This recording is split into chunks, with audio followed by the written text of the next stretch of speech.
You had a real challenger today, Eric.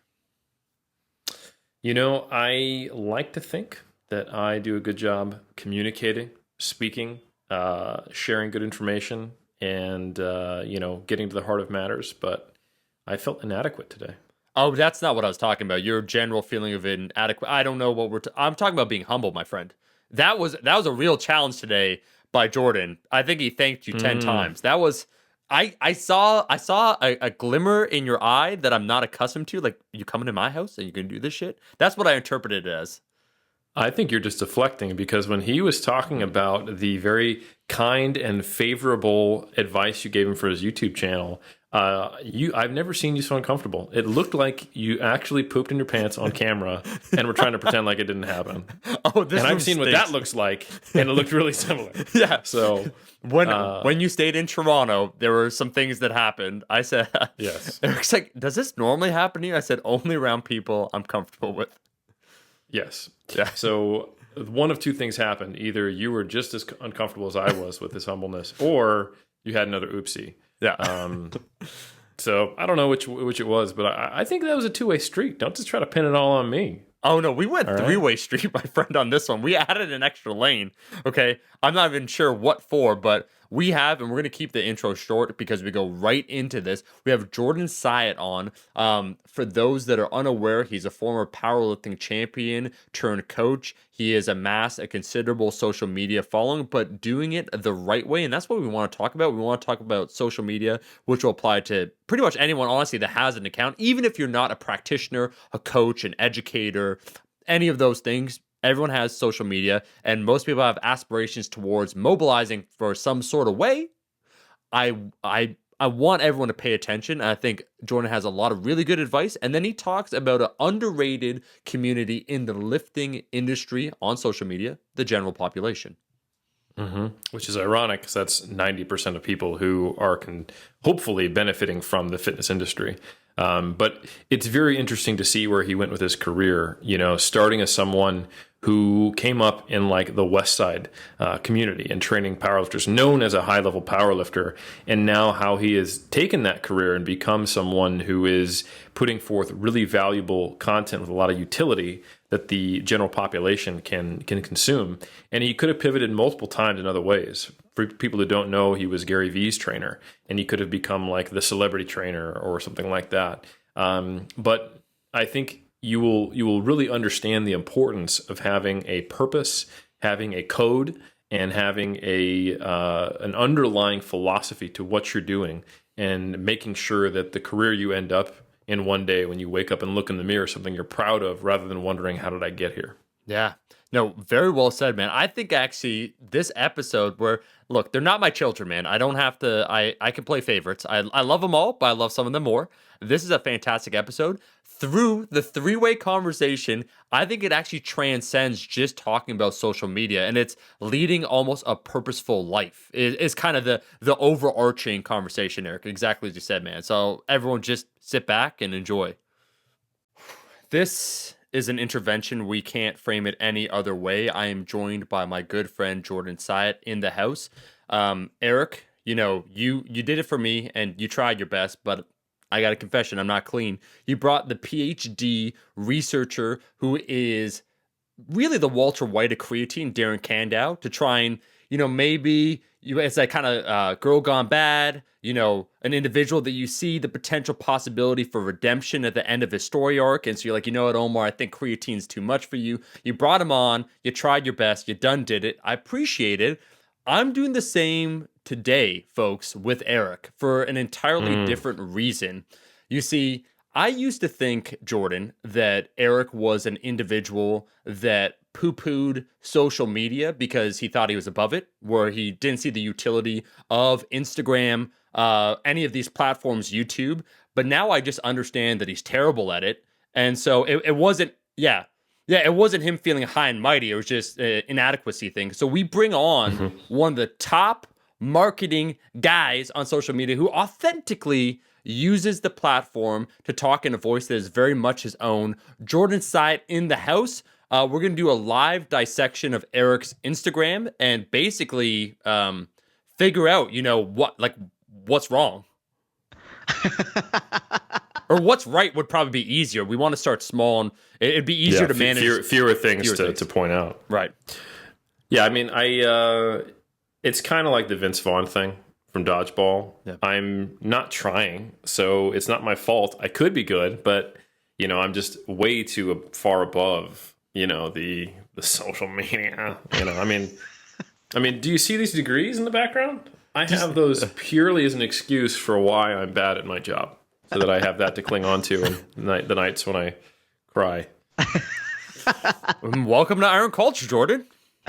Thank you for having me. This is definitely not the introduction I expected, but I'm super happy this is how it turned out. This is great. Yeah. People tend to say that we're sarcastic at our intros, but I want them to know, other than the one misstep that the previous co-host said, Jordan, it was a whole thing. We had this guest, Danny Lennon, and we may have insinuated, or the previous host, I should say, now the co-owners, myself and Eric Helms, have decided to helm, no pun intended, Iron Culture. But they may have insinuated that Danny Lennon may in fact be a serial killer, and that's the one, legally, we had to make that correction, but everything else we mean 100% with absolute conviction. Wait, did you actually have to legally correct that? So here's the situation. Yeah. We previously had these two gentlemen, Omar Isuf and Eric Helms. I don't know if you've heard of them. I would describe them as shock jock hosts. Mm-hmm. You've probably seen pictures of them. They're both very attractive. I'd say that's objective truth. Can be no very question. Muscular. Mm-hmm. They look great. And they're, in the Instagramified world that we have, you have to put a pretty face on something to get people to buy in. And so we had Omar and Eric hosting us, but we decided, myself, Eric Helms, and the co-owner, the co-host now, the founders, we decided, the founders should be at the helm, like you said, no pun intended, of their own ship. We don't need these representatives who are shallow, hollow, just reflections of something that is really just a problem with our society, which is social media, and that's why I don't use it well on purpose. No. So instead of letting these shock jocks lead the ship, once they made that terrible misstep of insulting someone who we're mostly certain is not a serial killer, Danny Lennon, we decided, we're going to get rid of these guys. No more, shock jock co-hosts, the founders. Yep.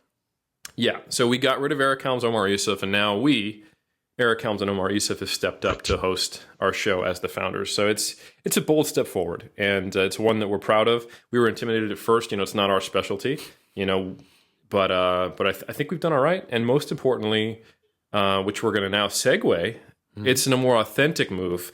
So, geez, Omar, what were you saying about authenticity and stuff?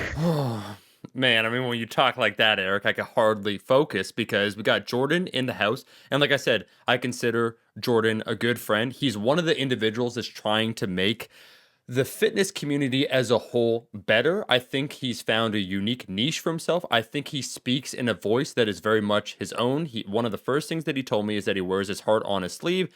And sometimes people just say that, like where some people have a certain identity. That's Jordan 100%. As he talks in his posts, it's exactly who he is. And he's managed to accrue a very notable following, not showing skin, not showing his lifts. He's actually is it a former world record holder, Jordan? Like, I know you're insanely strong. Is that it? Is that accurate? I'm not anywhere near where I was strength-wise now, but yeah. I've deadlifted 4 times my body weight. Yeah. And so you do not leverage some of the clout, and we're in the era of clout, in order to develop your audience. You also trained someone very notable, Gary Vee, and you made it a point when you started your own brand. It's not like, hey, I've seen this before. Like, insert celebrity. Just make up The Rock's trainer. I'm not insulting The Rock's trainer. I don't even know who The Rock's trainer is, but it's merely an example. Please, once again, we don't want to get sued. Iron Culture, we're barely hanging on. But Dwayne is our friend. Oh, Dwayne, he would never sue us. Yeah, come on. Yeah, Dwayne, and we know who The Rock's coach is. It's the people. Right. He's collectively coached. Right. Yeah. And so, the trainer will use that opportunity to leapfrog forward. So here with The Rock, crushing a workout, right? Like, how that game works. Jordan has avoided all these missteps and you've accumulated once again a following that is interested to hear what you have to say, and what you have to say is what you want to say, not what you feel compelled to say because you think it's gonna, crush it on social media. So, Jordan, I consider you one of the great ones on here. I think this conversation today about social media, utilizing it as a educator, personal trainer, and then talking about the general population, some of the gaps, some of the chasms that might potentially occur amongst educators here, where we talk too above or we talk outside of what they're interested in. Can you just do us a favor, man, and give us an introduction if I, missed anything or everything?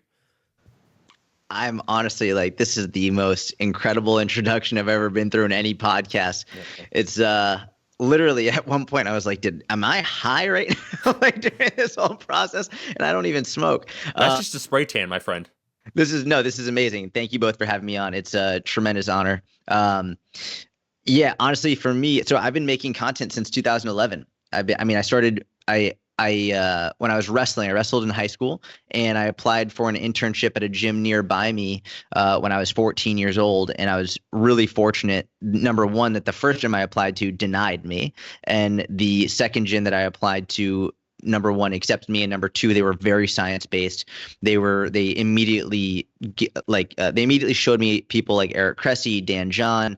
They showed me more Westside Barbell. They showed me Pavel Tsatsouline. They showed me a lot of really high level strength coaches and Alan Aragon, and there's a lot of people who were very, very science based very early on. And so from a young age, I really didn't waste too much time with a lot of the bodybuilding magazines or any of the nonsense like that. I was fortunate to be thrust into the science-based industry. So from there, after when I was in college, I actually I failed biology my freshman year. So I failed biology because I missed one of the biggest projects that was 50% of the grade. And I was like, I hate school. Like, I really don't like it at all. I'm going to drop out. So actually I booked a one-way ticket to Israel because I was going to join the Israeli Defense Force. But the only reason that I didn't is because the next day Louis Simmons ended up calling me and asking me to come train at Westside. And I freaked out. It was the only reason that I ended up staying in the States and staying in college was because I could go train at Westside. And then when I was at Westside, my friend and mentor at that time, JC Dean, was like, "What are you doing at Westside?" And I was like, "I'm just training." And JC was like, "You got to write about what you're doing." And I was like, "Okay, I don't know where." And he was like, "You need to get a website." And I was like, "I don't know how to get a website. I'm 20 years old. I don't know what that means." So literally JC Dean bought my first website, which was syattfitness.com. And he just literally bought it and then transferred all the details to me. And he was like, "Just write about whatever you're doing." And I was like, "I don't know. Like, what do I write?" He's like, "Doesn't matter as long as you're just helping people." And that was really the best advice I was ever given with fitness content. It was just, it doesn't matter as long as you're helping people. So for the vast majority of what I've done since July of 2011, which is when I was at Westside, all the way until now, is whether it's on my website or on Twitter or Instagram or Facebook or YouTube or whatever it is, it's always just make sure that I'm helping people. And I think when I first started, I really was awful. I was bad. I was too focused on trying to impress other coaches rather than trying to help the people that needed it. And so a lot of if you go back and look at my articles from 2011, 2012, 2013, I wasn't speaking like I actually speak in person. I was talking about like anterior pelvic tilt and upper cross and lower cross and Shirley Sarman, And I was trying to impress other coaches with my knowledge rather than actually trying to help the people who needed it. And so I think if you go back and look at my content, you'll see a big change in how I'm presenting the information. A lot of the actual knowledge and practical implications are the same, but the way I present it radically changes. And actually it almost is like a reverse growth period, right? So you'd see like a much higher level language all the way down to now, which is me using more Harry Potter references and just joking around and putting on wigs and having fun, which is more like, I think when you don't know very much, I think you want to prevent people from thinking that you don't know very much. So you try and speak at a higher level of intelligence. The more you know, the more you don't really care what people think. And also the better educator you become. And you realize that what matters most is making sure not only that people have the knowledge, but that they are interested in what you have to say. And so you learn as an educator how to get people's interest, even if it's in a topic that they're not interested in. And so that's what I've done with my social media and my content, is really try and get people who might not otherwise be interested in fitness, how to get them interested in a topic that they really need to know to improve their health, to improve their fitness, to help them achieve the goals that they actually want to achieve, but for whatever reason, they're not taking action on. So that's sort of what I've done over the years. I love it. There's a lot of really, really good stuff there that I relate to and that I think is simple but quite genius. I think there was a era, I would say probably late 90s, early 2000s, mid 2000s, that I would say you and I and Omar probably came from, where the leaders were people who I would say used science as a tool to become a leader and to build themselves as a authority. And it was not necessarily the scientific method, nor the underpinnings of science, which is rational skepticism of, being open to new ideas, changing your mind, speaking in probabilities. But really, it was using science for guruism. I think a really good example is that speaking in sciencese, like you were talking about, when it could be and should be much simpler. This is kind of the hand waving that was often described by people who would point out the gurus back in the era when you and I and Omar were coming up, is where people would purposely obfuscate and make things more complex. I think a good example would be, and no offense to the man as he's no longer around, but Charles Poliquin, overcomplicating things. The end result would be you need to go on a calorie deficit, lose weight. But it would be this complex scenario of explaining to you, in-depth endocrinology that's mostly right. But then, and this really, really complex scenario of you having to measure this and weigh that and check this. And, your body fat percentage equals the number of fish oil. And by the way, I have a stake in that. And then when it really comes down to it, all you've understood is, whoa, this dude's really smart. He's got the science. He's got the keys. All right, I'm going to make him or her my god. And then it is this terrible inversion of science, where now science has become a new religion, and this person is the Jesus head, and whatever they say is correct. And unfortunately, I think some people will use that almost as a way of going, right, I'm going to build up a CV because I know people look up to authorities, people will listen, but I'm still going to give good information. I think we talked about writing this line really well with Greg Nuckols and Jeff Nippert, how you've got to make your information look professional, because people, if it looks bad, no matter how correct the information is, people won't listen. So there's a fine line between creating information and content that people want to hear, will read, and will take as credible, and knowing that, and then providing, useful information, like you said, helping people. I think that underlying core value is the key critical piece there. And there's a difference between knowing that and using it as a tool, going right, and then my underlying goal is to make money, And I think there's also things between it. It's not either or. I think one thing that I think happened with Charles Poliquin is he started to buy into his own hype. We have this culture in the iron game, especially if you have bodybuilding or powerlifting roots, that has a very kind of strong machismo to it. And being the strongest guy or the biggest guy in the room, or in kind of the strength coach world, the smartest guy in the room, there is a certain desire to that. And that's how you cut your chops. And I have definitely found myself defending a position that I knew might be false because I didn't want to appear wrong in front of a lot of people. So in the era we came from, I saw a lot of people build themselves up using science as a tool, and then eventually just not knowing what the hell they were talking about because they no longer considered anything from a scientific perspective, but rather it was, I got to defend my position, I've got to maintain my authority, and I bought into my hype so much that if it comes out of my mouth, it's automatically science. So I am science. I am science. I am the law. Yeah. Oh my God. Eric Dunn did it. Another pop culture reference. Let me just swing back before we continue this and give you credit, Eric. I joked about your marketing, and it was a joke because Eric actually has been coming up with probably 30% of the titles. He just did, for those that are unaware, a Judge Dredd reference, which is a little bit more rare. When he did, Sly Stallone, I am the law. It's fantastic. Correct. Yeah, I just want to. Judge Dredd fans probably weren't big fans of the Sly Stallone interpretation of Judge Dredd, especially if they watch the hardcore comics and 2008, published in 2000 AD. See, he knows. Now, here's the black and white, good stuff. Yeah, why what I think my co-owner and now co-host Eric was really getting at, and what we really want to ask is like, look, if I could call you kid because you're younger than me by, if you're younger than me by even a day, you're a kid, all right? You're a kid. Listen, kid, you've accumulated this following. The question we really want to know is, why haven't you made yourself a guru? Why haven't you tried to, let's not say sell out, because that's such a dirty phrase, maximize the total amount of income you could earn from your clients or from your followers, because you built it up. And this is a serious question, Jordan, I have for you, because I've noticed many people, many individuals, people that I would think are hashtag team good guys or team good gals, as soon as they get a little bit of that fame monster, it changes them. And as soon as they realize, oh, wait a second, that I have 50,000 followers, I could get paid $500 for this. I didn't realize that. And there's a slow descent. So what keeps you doing what you're doing, and how do you avoid some of those pitfalls, as Eric was describing, occurred earlier? It's a really, really good question. It's a hell of a discussion. I think a lot of it has to do with, number one, my upbringing, and number two, my environment, for sure. I mean, I think innately we tend to want to do what is right. Like generally speaking, we tend to want to do what we think is going to be good for people. And I think a lot of the people who are doing the things that might not be necessarily with the best interest haven't been in an environment in which they've been able to learn what's actually right. So, for example, being around a very science-based crowd growing up, I was taught what is generally right, what's helpful. Individualization is super important.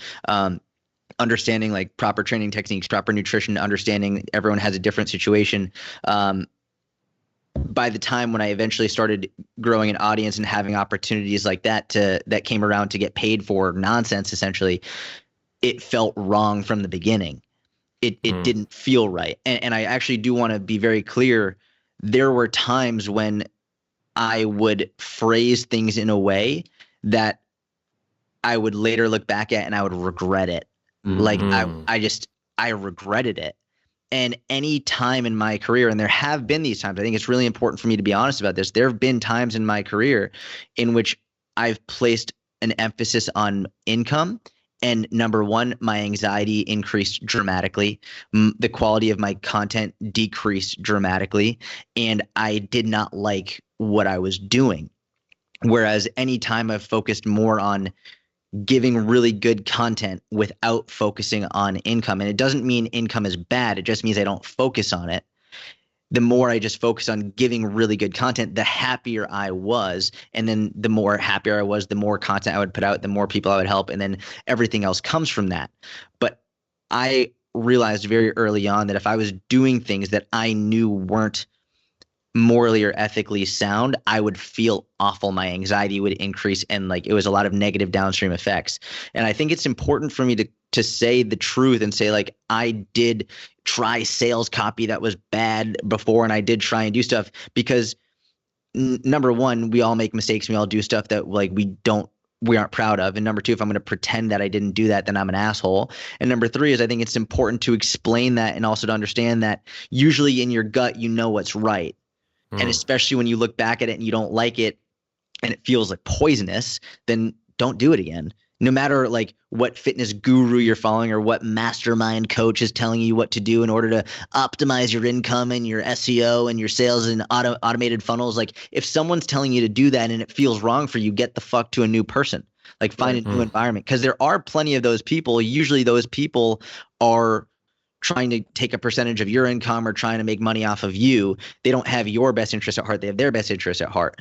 What I found is when I've surrounded myself with people who had no economical advantage by being around me, I kept finding that the best environment was the people who were focusing on helping people regardless of what their income was. Like it didn't matter.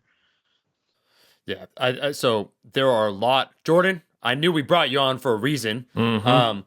I think we all as trainers, and Eric, you could relate to this, where when you first start out, and from most big box gyms, a lot of sales, I think ultimately to be effective at sales long-term is being comfortable with yourself, because in ways as a trainer, you're selling yourself. But that's an intense realization that takes some time. And most big box gyms, they don't give you clients. You have to procure them on your own. And there's numerous ways of trying to you go about doing that. And unfortunately, what we see often on the gym floor, or what seems successful, is kind of the appeal to authority. This guy's jacked, therefore I should follow him. Or once again, because it's an emotional investment, usually lifting. And I joked off here about the idea of like a client that wants his wife just to love him again, so that's why he wants to do this. They prey on those emotions, and so you are in this uncomfortable situation. And maybe Eric, you could comment on that too, where you don't have a lot of money. I've been multiple things in my life, middle class, everything below that. And so you think to yourself, wait a second, I don't have income. I have to generate it for myself. My approach isn't working. This individual seems to be doing well. What should I do? And early on, I had to answer those questions, I could say, for myself, where similar to yourself, Jordan, the more conundrum you face, where there's that dissonance that occurs within the soul, quite frankly, where you think to yourself, I'm just not about this. And knowing from being without in certain circumstances, I was actually comfortable earning less, because it was just one of those things to even try it, where on occasion as a trainer, a few things, and you just think it's like stepping your foot in some water, and you think, oh, that's not, you know what? I'd rather actually not have money than go through with this, because it fundamentally changes you in how you regard yourself. So Eric, maybe if you could comment on that, because I know you're a trainer, man, it's very precarious, especially in an industry that is not regulated, that you don't earn a lot of money, and a lot of people first enter it kind of with passion before profit. Yeah, so I have so many thoughts on this. Yeah, and so the first thing is, I think there's a very reasonable argument that you guys have both articulated very well of why making concessions to emphasize income especially at the cost of, and it doesn't always have to be that way, at the cost of integrity or the cost of helpful information, or even just the chipping away at the quality of information so that you can make more income. There's a very reasonable moral argument as why you don't want to do that. But I think what's an even more compelling argument is something that I understood as a young trainer through observation, is that this so-called fast track, the idea that by basically lightweight swindling people, you can make more money, and that's actually the way you get successful. That if, by the way, hey, if you're just able to concede your ethics a little bit, or if you make some concessions here, if you do this and that, it'll actually help your career, is actually false. And I've had two really big learnings in my career. One was very early on, and I saw it in the big box gym personal training model, something I understood when I started to understand the economics of fitness. And then another one that I understood just a few years back when I read The Perennial Seller by Halliday. So I'll talk about the first one. Something I realized very early on in the pre-social media age, I was working in these big box gyms. Like I worked at, and I had friends that worked at a 24-hour fitness very briefly, and then I also worked at the Y. And a very common thing that you would see is that the personal trainer manager was not from a fitness background, but from a sales background, and that their whole job was to get their trainers to all become salesmen and saleswomen. And what would invariably happen is you'd have a very high turnover of trainers, and you'd also have a very high turnover of clients. And the model was get your client to re-sign. And the clients would re-sign out of a sense of obligation and social pressure and that power dynamic, because you're with your trainer. And eventually when they wouldn't re-sign, they would no longer even want to come to that gym because they were so uncomfortable. By the time they were finally ready to say, no, I don't want to pay you again this large amount of money, and I don't want to be pressured into doing something that I'm not sure is working the way I want it to. It's not working for me. They don't even want to be in that environment anymore. They have to leave that gym and they go somewhere else. And you know, in the short term, it looks good. You got 5 re-signs out of this client. That was the goal, right?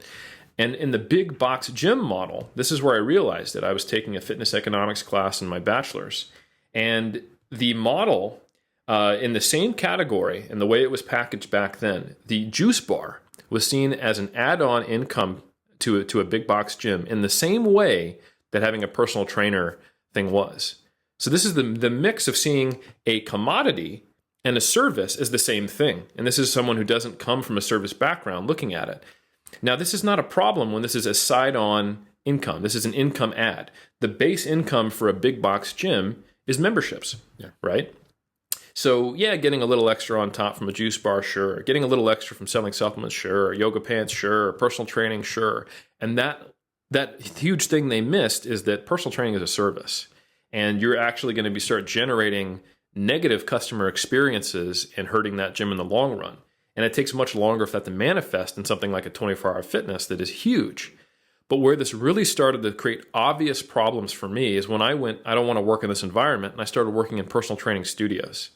And the personal training studios that failed were the ones that took the same approach. Because again, pre-social media, but at a time when there was a lot of this model going on. Like, hey, if we want to compete with these gyms, we've got to create a high value, high price point, kind of luxury, quote unquote, personal training experience. However, these same sales managers would start this, become an entrepreneur, open their personal training studio, and use the model of an income add-on, but it's their central source of income. So now they're in a limited geographical area. They've got about a 20-mile radius of people who are going to decide to come to this studio because of its reputation or to try it out because it's close. And they don't realize they're slowly poisoning the well. Each time one of these people goes there and gets re-signed 3 times with the trainer who's getting them results, and they feel so socially pressured, and they get the pitch from the manager, the pitch from their trainer, that don't you want to be healthy? Don't you want to play with your kids? I thought you told me your goals were this back in the day. Let's get that credit card out. And eventually, they're getting yelled at by their spouse, and they're saying, hey, I don't want to do this. And they finally leave, and they're gone. And not only are they gone, but they tell all their friends, I got swindled over and over and over again for a year and a half here, and I dropped 15 grand there, and I've lost 5 pounds, and all I got is an eating disorder.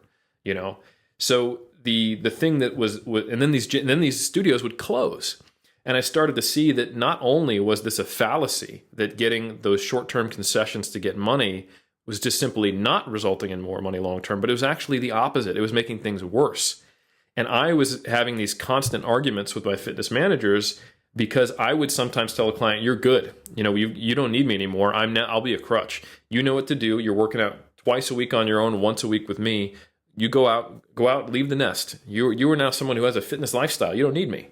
And it would freak out my managers. They'd be, why don't you re-sign somebody? And I'd say, why would I re-sign somebody? My roster's full. I work as many hours as I can because I'm generating positive referrals. You're generating negative referrals. You've re-signed this person 4 times, doesn't want to be here. Yeah. I'm getting my people to the point where they don't need to be here, and they go out and proselytize.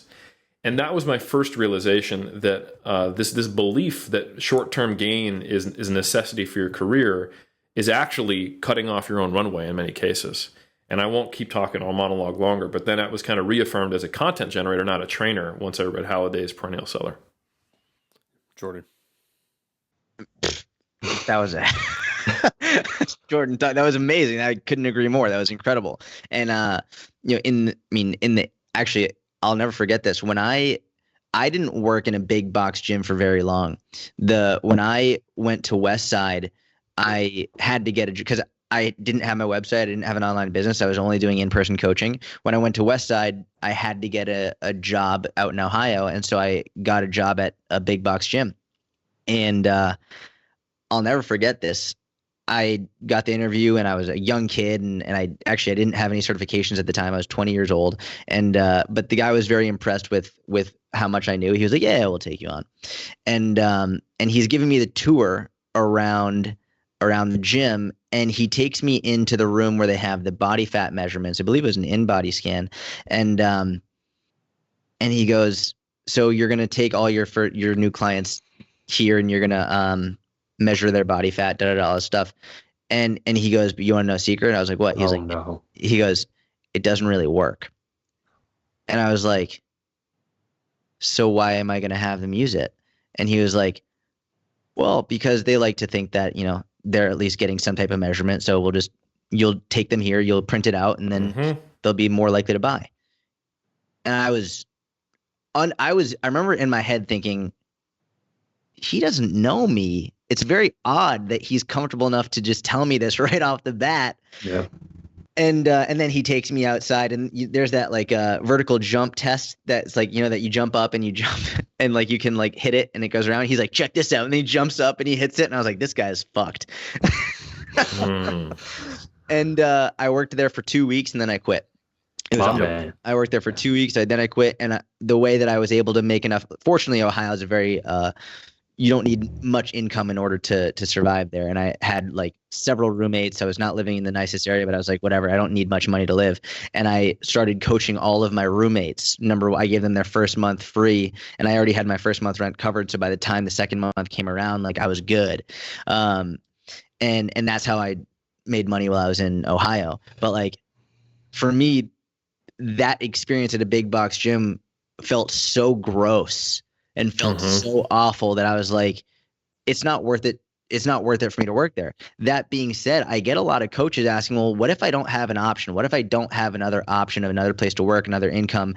Should I work there, or should I like do like, if I don't have another option, where do I go? And I always say, if you don't have another option of where to go, I don't think it's your best idea to just get up and leave. I don't think that's a good choice. Yeah. You do have, sort of like what you were saying, Eric, like you do have the option to give your best effort to try and help the people there as much as you can. And what will happen is, if you're known as the coach who's being honest with people, and you're known as the coach who's not trying to swindle people, and you're known as the coach who's like giving your best effort for them, within a year, 2 years, you'll literally be able to open a gym in your garage and everyone will come with you because they know that you're the one who's honest with them.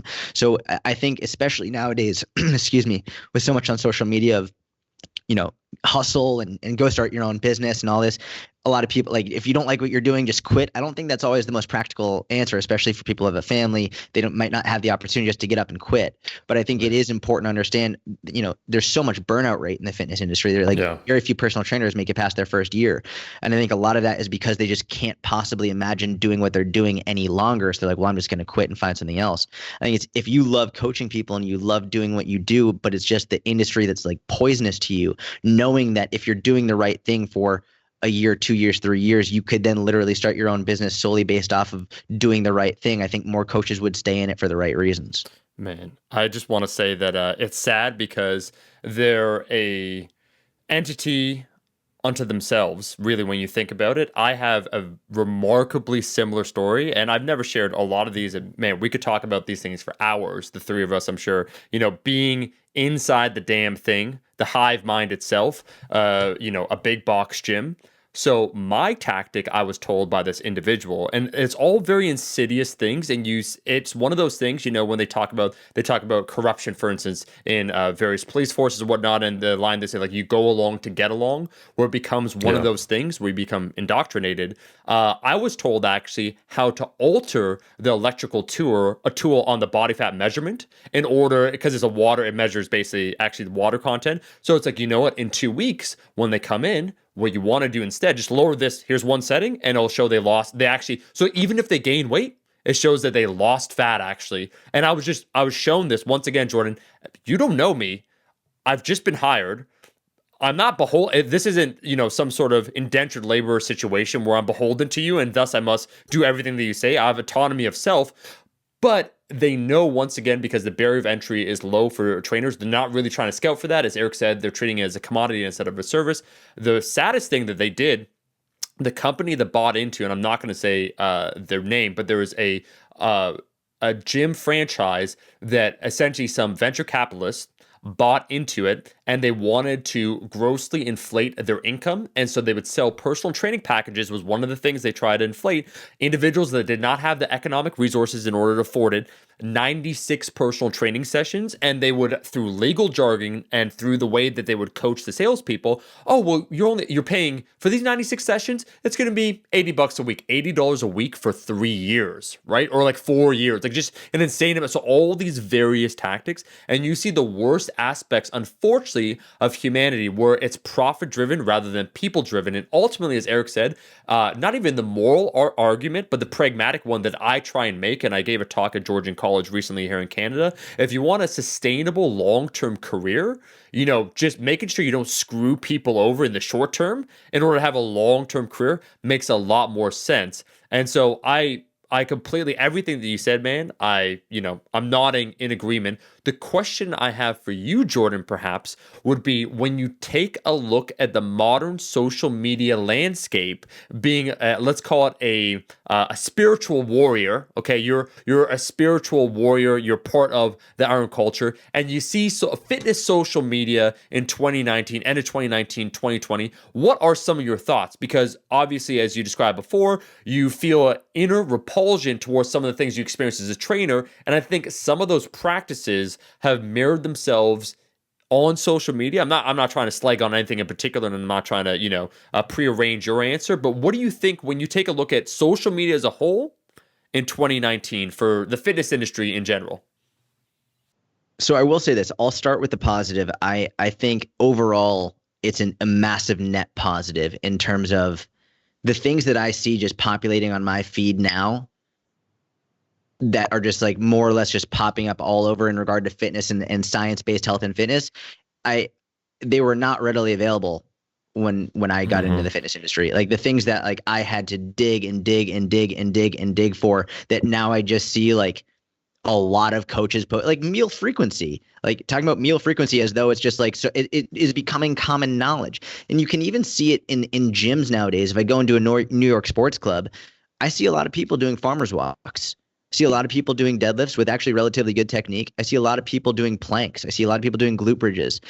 But 7, 8, 9, 10 years ago, I saw people and like it was not good. It was not common to see this type of stuff. And I think a lot of it has to do with, for example, those swipe workouts. I think I'm not really a huge fan of them as like a pretentious coach. Like I'm not a huge fan, but as someone who understands the value of just knowing some people aren't going to pay for a program and some people aren't like going to go at it. Like I would rather people see what movements are correct to do in the gym, so at least they know the technique and at least they're using good full body compound movements and they're getting some good workouts in. I think the overall net effect of a swipe workout is way better than my pretentious coach attitude being like they're not even on a periodized program. You know what I mean? So I think the overall net effect of social media is far more positive than it is negative. That being said, in terms of a lot of these various avenues of really focusing on income as opposed to trying to help people, I think a lot of it is geared towards, number one, what I think this idealization of influencer, right? So I think you have a lot of people who are influencers and a lot of people who aren't even real influencers, but you have like, I hate the word, but regardless, a lot of people who have a big audience who go on and like use my discount code and you can like that kind of stuff. And I think people see that and they look up to that individual, they idolize that individual, they admire the individual, and they want to get to that point where then they can say, use my discount code, because they associate that with success based on the person that they admired. So I think as soon as that person is now offered, hey, we'll give you a discount code, they don't think anything bad about it. All they think is like, I've made it. Like, oh, people are going to look at me now because I can say, oh, swipe up. I have 10,000 now, swipe up. And you can get my with my discount code, and you can admire me in the same way I admired so-and-so. I think which is why a lot of people are doing it. And it goes back to my idea, which I don't know if I'm right or wrong on this, but I very much believe in generally the goodness of humanity, that people generally want to do the right thing. I also just think that so much about environment will influence what you think is right and why you may or may not see the negative consequences of it so clearly. Now, obviously, I mean, I think we all understand there are some people out there who have a lot of money to gain who are shilling these like fit teas or these fat burning teas or whatever that clearly know that it's bullshit, and like they're getting so much money that I think they can then justify in their head by some really mental gymnastics that come into play. Like I heard one person say that it was okay. I'll never forget this. Actually, I'm not going to say their name, but when I was very young, this person convinced me into paying them a lot of money to be my business coach. It was for 6 months, and we were supposed to have one call every month. We had one call. And then, but I remember, I'll never forget this. This person made so much money off of selling supplements that they knew didn't work. And their justification for it was, well, think about it like this.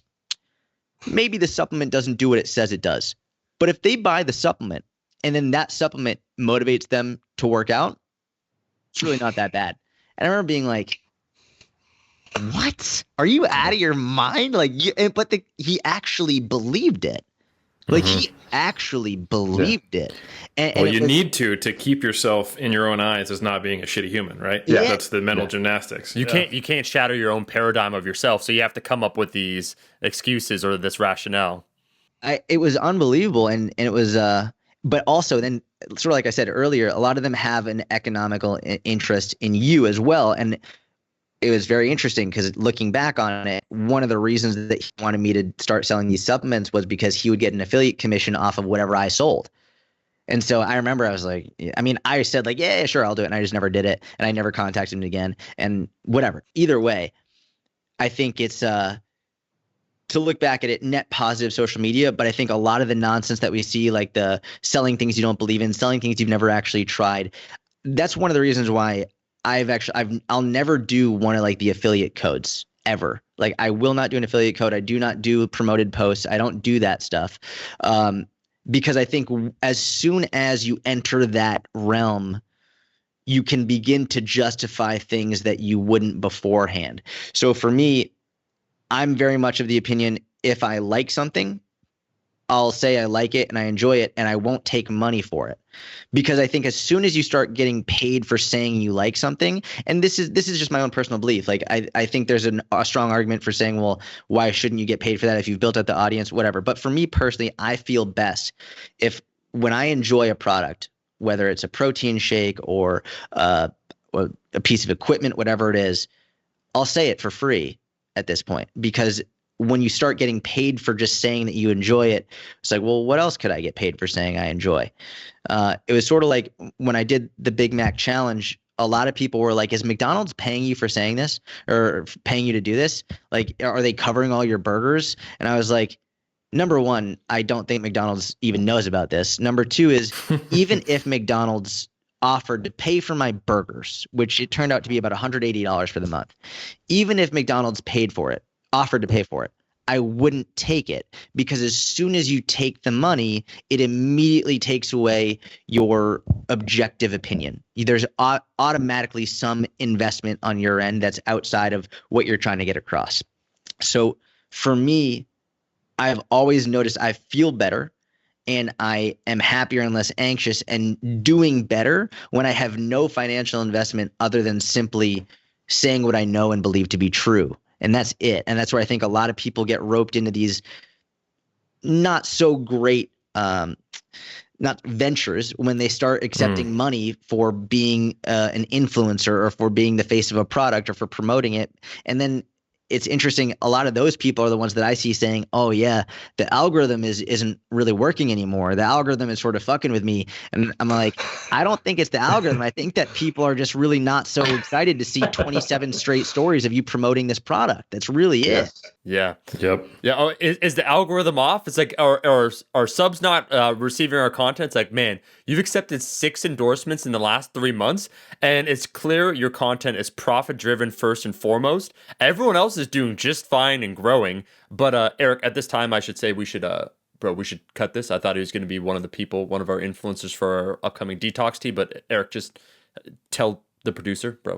I don't know what detox tea you're talking about that we're not launching anymore. February 1st, 2020. Stay tuned. Iron Shred. Iron Shred.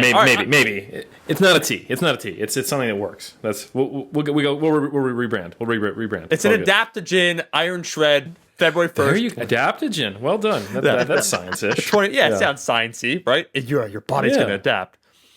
Eric, exactly. So let me ask you, Eric, as someone, and so I think all 3 of us share similar sentiments over, large portions of the industry, or what brings us satisfaction, where maybe, Jordan, you said, unfortunately, social media validation, being in the public space, a lot of individuals do it for that personal validation where they want the attention. The light shines down upon you, and so you want it to be ever bright. And maybe for other individuals, you have to respect, you have to meaning, you derive meaning out of the things that you do. Eric, as someone who I definitely know, and I'm going to put words into your mouth, that a lot of what you do is because it it makes you satisfied knowing that in the end, your contributions to the world are definitely a net positive, and you're helping people and you're utilizing some skills that you have to the best of your ability to move the ball forward for humanity. So let me ask you this question. As someone that shares a lot of similar thoughts likely to Jordan, entering social media as a trainer and then a practitioner and then as an academic, how do you view the landscape where Jordan essentially said, and I would agree with that statement, you know, we joke here, Eric and myself, we get a little cynical because that's just the way the friends joke, that is a net positive. But when you take a look at it, the various hats, as you like to say, that you wear, what do you think? Yeah, man. I think Omar from The Wire said it best. Every man's got to have a code. And when Jordan was talking about he just doesn't do any affiliate deals, it's funny. Even though I do affiliate deals, I have a code. Just like that. What I recognize there is that is a code that's saying, hey, I can see how having an affiliate code, doing them, giving them out, or taking them becomes now either in reality it gives me bias, or it could create the perception of bias to where now I'm subverting my own goal, right? And I don't feel comfortable with it, or it could reduce the quality of my content. And I think, like you were saying, we all share similar sentiments. My code is that mission. I look at everything, every opportunity, quote unquote, that comes my way goes through the sieve of, does this adhere to my mission statement? You know, does this align with my values? I can probably count the number of times I've used my personal affiliate code on one hand, but I feel really comfortable giving out people, would you like to be an affiliate on Mass or on my book? Because to me, it's like saying, hey, I want to make sure that you feel like I value what you've done with your career and to promote this information. But when then it comes to me, it's got to be almost perfectly aligned with what I'm doing for me to be okay with the affiliate code. And it's a rare thing. And it should be a rare thing if you have a strong mission statement that doesn't just bend in the wind whenever a quote-unquote opportunity comes your way. So for me, I'll give you an example. I don't even know if this actually panned out, but you know how like movie productions go in multiple stages, and half the movies that get almost to the point where they're greenlit don't actually go through. But I had the opportunity to be the trainer for someone, I don't even know who it would have been, for a Marvel movie. And I said no thanks, because my personal mission statement is to provide direct utility to the recreational and competitive strength athlete, or community, basically. If I feel like I failed my mission, not if I'm not known by the most people possible, but if there's natural bodybuilders and powerlifters who don't know who I am, I'm doing something wrong. So I have a relatively narrow mission, but the thing is that I will get distracted from it by these quote unquote opportunities. And I think social media, is basically a tool. You don't walk up to someone, you don't walk up to Jack the Ripper who just slit someone's throat and you go, "Sir, drop that knife," and you go, "Bad knife, we got to lock that knife up," right? Knives can also cut cheese, and cheese is delicious. They don't just cut the throats of Victorian era women, So the issue is, how is a tool used? And I think we're in an era where, because of a lot of the way that social media works, it rewards a lot of inappropriate use of the tool. And we've seen a lot of negative consequences from that. I can think of body image with Instagram. I can think of, cyberbullying when the reward mechanisms are attached to, high school culture. I can think of a lot of things, the necessity of making things disappear because of dick pics. Like, all this ridiculous shit has come out of social media that is not good, but it more has to do with it providing the opportunity to use a tool in a negative way because of some of the aspects of human nature. But there are also positive aspects of human nature. So I think what you want to avoid is what I would, right now, just coming up off the top of my head, label as the influencer trap, which I think we've been all kind of talking about, which I've actually written about in one of my blogs, is where, in the same way that you can kind of poison the well that I saw when I was a young personal trainer with the studio model, you can poison the well of your own reputation, which you were talking about, Omar, by not having a strong mission statement or not having a code, but instead assessing opportunities based on whether or not they will give you short-term financial benefits. And the unfortunate thing, though, is that all of those requirements for a CV, quote unquote, to be one of those people who sells all the short-term things are transient. Being the hot new thing on the block with a great physique or really, really strong squat or whatever, something that is attached to your physicality, which is visible on fitness and easy to sell on Instagram, requires you to be emphasizing that all the time. So it's the path of least resistance for someone who's genetically gifted and looks great and might be on a certain amount of anabolic steroids or whatever to use their body to sell. But it's also something transient, and it requires nothing. Like the same models who sell muscle tech sell every other supplement, and who sell any other program, like just being muscular, you could be on anything. So if you don't have a mission statement, but you have a personal brand, that means every time you say yes to something that the only requirement to be, promoting it is looking good, is you're making these tiny micro sacrifices on what your brand identity is, who you are, what value you can give. And while you're growing followers from looking a certain way and connecting and doing all these marketing strategies and crossing the Venn diagrams of all these other companies, you have a larger following and a smaller and smaller and smaller engagement.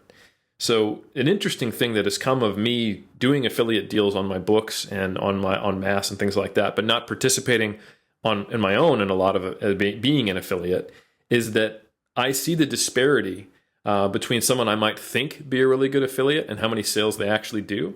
So I've had people with over 500,000 Instagram followers be at the bottom tier of the number of books they could sell, and it's not for lack of trying. Like you said, I think the algorithm's screwing me. It's like, no, because I'm glad you're selling my books. I think you're giving people good information, and I'm glad you're at a phase in your career where you identify that that's better than selling some supplement discount code.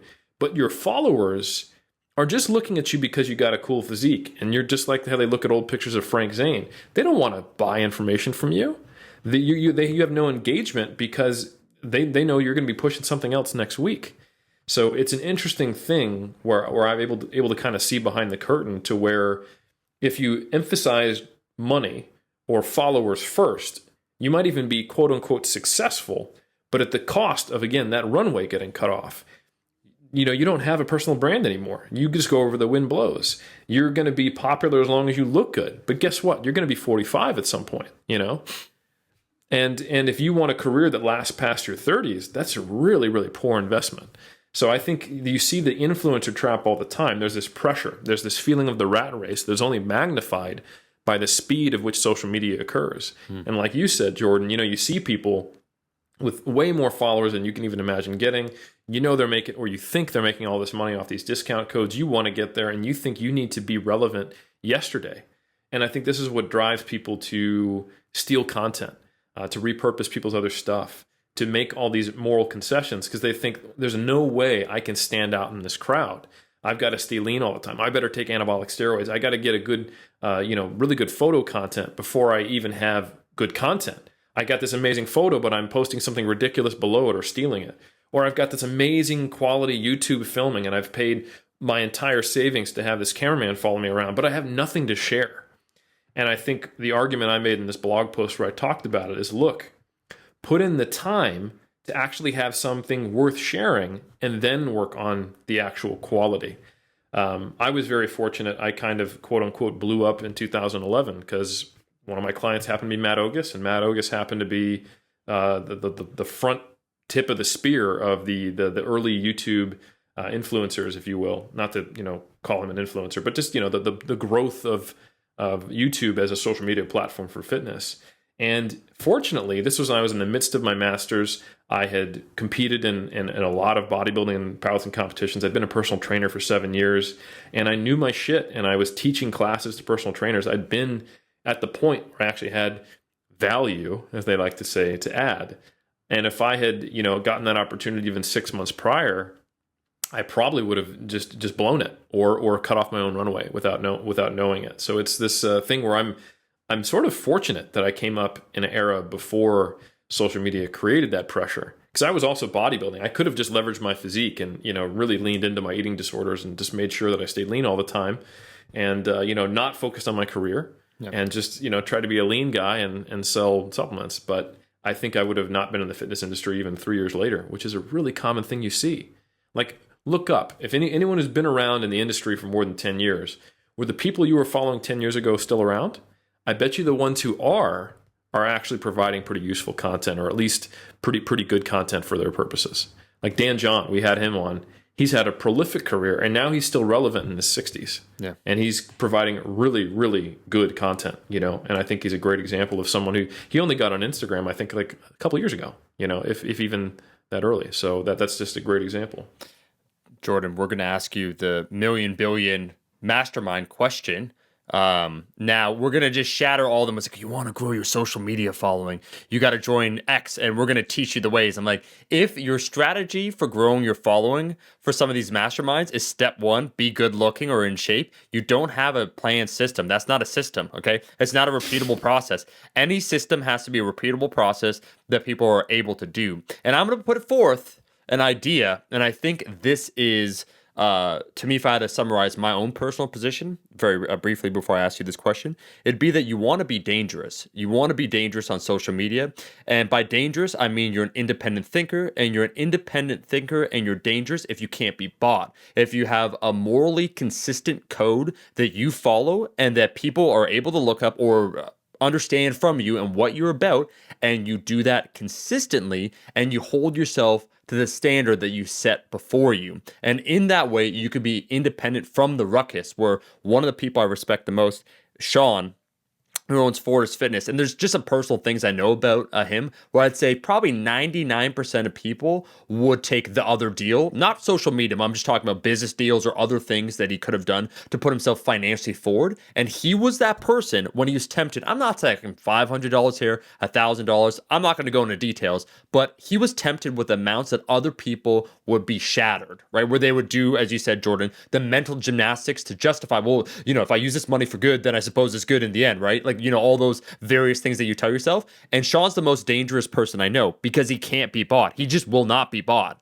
And it's just, at the end of the day, he wants to be most comfortable with himself. And to quote now, let's go deep, Eric, in the literature, one of the greatest of all time, Brothers Karamazov, Dostoevsky, where Alyosha, the character, in the end, he signifies and he says, he comes to the conclusion that in the end, we're all responsible for one another. And all the other things that you might benefit and you might gain financially are kind of hollow if you're not comfortable with it. So Jordan, with that big pedestal now to put you on, with the question, you've been able to be yourself and grow a following. For individuals that are listening to all this, man, and they're thinking to themselves, yeah, no, like, dude, I don't want to, you're right. I don't want to sell it. I want to be able to talk about what I love. And I also would want to derive some sort of income from it. Can you give some advice? Not the blueprint, not the weird trick, but just from your experience? Because I personally, when I take a look at your content, I don't think you're repeatable, but I think a lot of things that you've done are repeatable because you've done a lot of the right things and you've done them the right way. Well, thank you. Actually, and before I answer the question, I actually sort of want to go back just half a step to what Eric said. Eric was saying how you were fortunate that you got involved before social media was really like a thing. And a lot of people ask, how I got started in this. And the first thing I always say is that I'm very lucky that when I started making content, I didn't know online coaching was a thing. I didn't know PayPal existed. I'm very lucky that when my website was transferred to me, that I was blessed enough to have JC Dean make my website and then send it to me. And that he didn't say write content, make money. He didn't say make content, get clients. He didn't say do this, work on the beach. He said help people. That was it. That was literally it. I did not know that making money online was a possibility.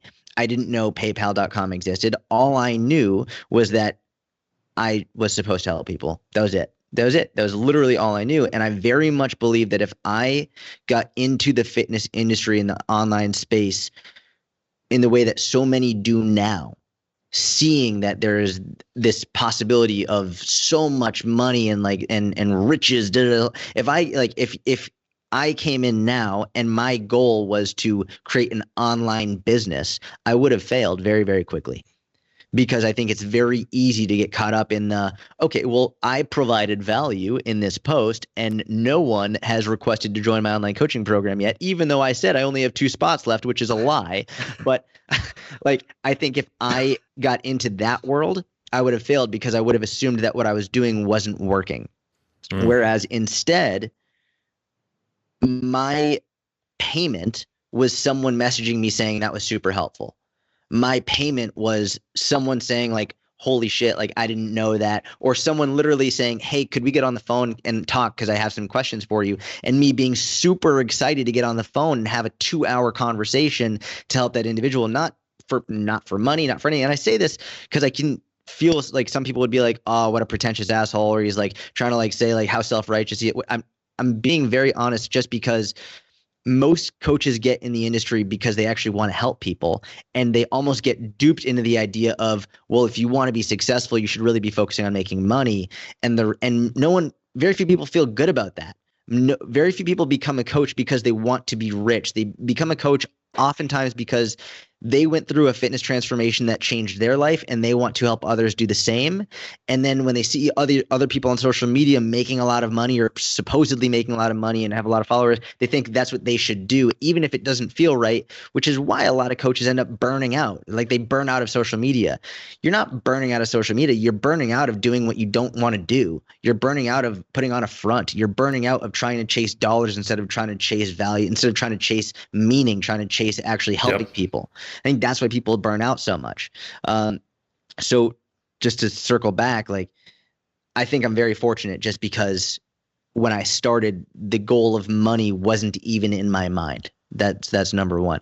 And to be very honest, Omar, I actually forget your question. No, I got you. Don't worry. You answered it though. But you did answer it, and it's the line: love of the craft or love of the money. And if you choose the craft, you will have a career. If you choose the money, you might make some money, but the rest, none of the things that follow are guaranteed. I would say for individuals, before we segue, because I want to talk about the Big Mac Challenge, I want to talk about communicating with the general population. For individuals that take a look, and you always see there's sometimes that jealous eye of, well, he must be doing this, that. I mean, he's Gary Vee's trainer or like whatnot. It's like, I know all the things that you could have done, and you basically avoided all of them through your own personal choice. What are some of you, in your opinion, the keys or major things to focus on for an individual that wants to segue into having some sort of social media presence, but they want to do it in a way that they're comfortable with? If you had it like someone, real bright-eyed and approach you and said, Jordan, like I want to do this, where do I start? Okay, got it. So, man, there's a lot of places I want to go with that. Go. I would say, number one, I think the most important thing that you always have to keep in mind, always at the front of your mind, is no matter what you do, it just has to be done with the intent to help people. I think as long as that's like the screen that everything has to pass, it's the filter, then you're going to set yourself apart very, very quickly. If that's like, even if your grammar sucks, even if your video quality is shit, even if like your website doesn't look very good, even if you're not very eloquent with your words, if it's coming out through the filter of this is actually going to help people, you're going to be okay. And I think it's the most important filter that you can have, is that it has to pass the test of, is this helping people? That's number one. From there, I've been through a lot of, for example, when I first started writing, and I said earlier that if you look at my content from 2011, 2012, 2013, it was using a lot of bigger words. It was using a lot of like more sciencey words out of an insecurity on my end of being, I want other coaches to think I'm smart. I was trying to impersonate Eric Cressy. All right. And if you don't know who Eric Cressy is, he's one of my greatest mentors of all time. I owe a lot to him. I looked at Eric in the way that he communicated with people and was so awestruck with how smart he was and how intelligent and how like I just wanted to be like Eric. So I tried to write like Eric. What ended up happening is it created a lot more anxiety within me, and it also prevented me from creating as much content as I could have, because I spent so much time trying to emulate him that I didn't have as much creativity to be myself. And I could have spent a lot more time putting out great content that would have been helpful to people if I was just speaking in my own voice rather than trying to speak in Eric's voice. And the only times I've ever struggled with any form of writer's block, and that could be in video form, it could be in actual writing form, it could just content block, we'll call it, is when I was trying to be like someone else, when I was trying to create content in the way that someone else did it. And to be fair, I think that when you first start making content, you almost have to, in terms of there has to be some, you will mimic the people that you admire because you admire them and you want to create content because they've inspired you to as well. But through the process of creating content and this learning the skill of creating content and developing it as a habit of creating content, you have to become more and more comfortable speaking in the voice that you actually speak with. And sort of the way that I can test that is if you're writing something, if you're writing out a caption, read it out loud to yourself. If you would not actually say the words in a conversation, then do not write them. And I see this, a very common example is people will say, "What are you consuming for lunch?" And I'm like, do you ever say the word consuming? Like, do you ever, like, what have you, like, it's never. And you can tell immediately that they're trying to sound at a higher, they're trying to write at a higher level. I'm like, what the fuck did you eat for lunch? That's what you're trying to say. So it becomes much more genuine. It becomes much more authentic. It becomes much less of a trying to be a good writer and much more of a, I'm just being myself and I'm okay being myself. And it's one of the things that I noticed in 2019 was I think the most common word aside from vulnerability and authenticity, I saw the word real being thrown out a lot. Like, you're so real. Real was it was a very big word in 2019. And it was, at first I was like, what does this mean? Like, yeah, I of course I'm real, but it actually became a very big compliment. And I was very thankful for that word whenever I saw it, because what they're trying to communicate is, I appreciate that you're not trying to be like anybody else. And you can see that in the comment sections of people's content who are truly being themselves and who are truly trying to help people. I never see that in the comment section of people who are trying to do an affiliate link or people trying to sell. No one's like, "Oh, you're so real for trying to sell me this like product." Oh, you're like, ever. Like, I never see anybody doing a pose, like a shirtless pose or whatever, and someone in the comments just being like, "God, you're so real." Never. But when I go on, when I see either other people's content or my own content, which is very deliberately done with the intent to help people and done in a way that is genuine to me, that word pops up a lot. And I think there's a lot of a great lesson that you can take from learning that people will admire you for being you rather than admire you for pretending to be smarter than you actually are. And I think people will actually think you're much smarter if you are who you are rather than try to pretend to be somebody else. How much do we owe you for this, Jordan? Just talk. Like, look, I have 2 kidneys still. I don't have a lot of money, but I have 2 kidneys, and I'm pretty sure I need 1 to survive. So if you're okay, I'd be willing to give up 1. Well, actually, Omar, you know what I'm going to say? I'm going to interrupt you. I apologize. Go ahead. I think this is really important to say. When I contacted you for help with my YouTube, you didn't know me from anybody. You didn't know me at all. But you took the time, number one, to look at my YouTube channel. And not just like look at it. Like, you looked at it. You actually analyzed it. You watched some videos. You saw where I was making mistakes. You took the time to make me feel good by giving me a compliment, which you really didn't need to give me a compliment on because it didn't deserve it. But you're like, all right, I don't want to be a huge asshole, so I'm going to start by giving a compliment. Then I'm going to tell him what actually sucks about his channel and say that what you actually need to improve. And you took the time to write an email, which I still have saved to this day. And you didn't charge me anything, even though I was like, I'm happy to pay you.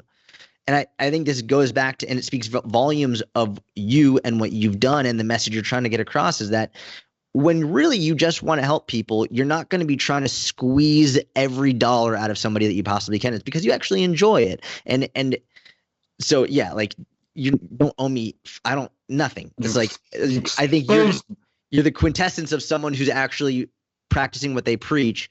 And I know for a fact that I would not be where I am today if it were not for you taking the time to do that, because the amount of help that you provided me, which you probably don't even realize, has allowed me to better be myself. So I thank you for that. This guy. Man. Well, I'm going to speak now because Omar will just either make a joke or try to compliment you in response. And you will see that, he actually is not American. He is indeed Canadian.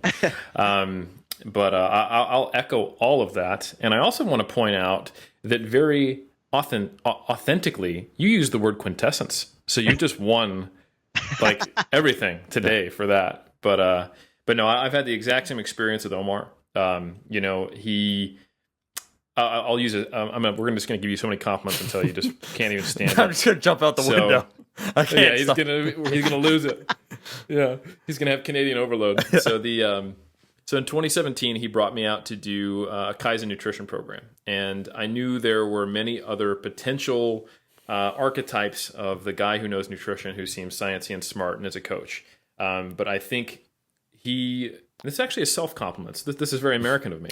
It's very chose Eric. me. Yeah, it's perfect. Yeah, he chose me because he felt like I was the best person for the job to get it across, and at potentially the cost of going, well, he doesn't have as well established of a social media following. He won't be able to help me launch. Like, it's going to be just pretty much what I would make off of launching one of our own things, because Eric's not as well known as some other potential options.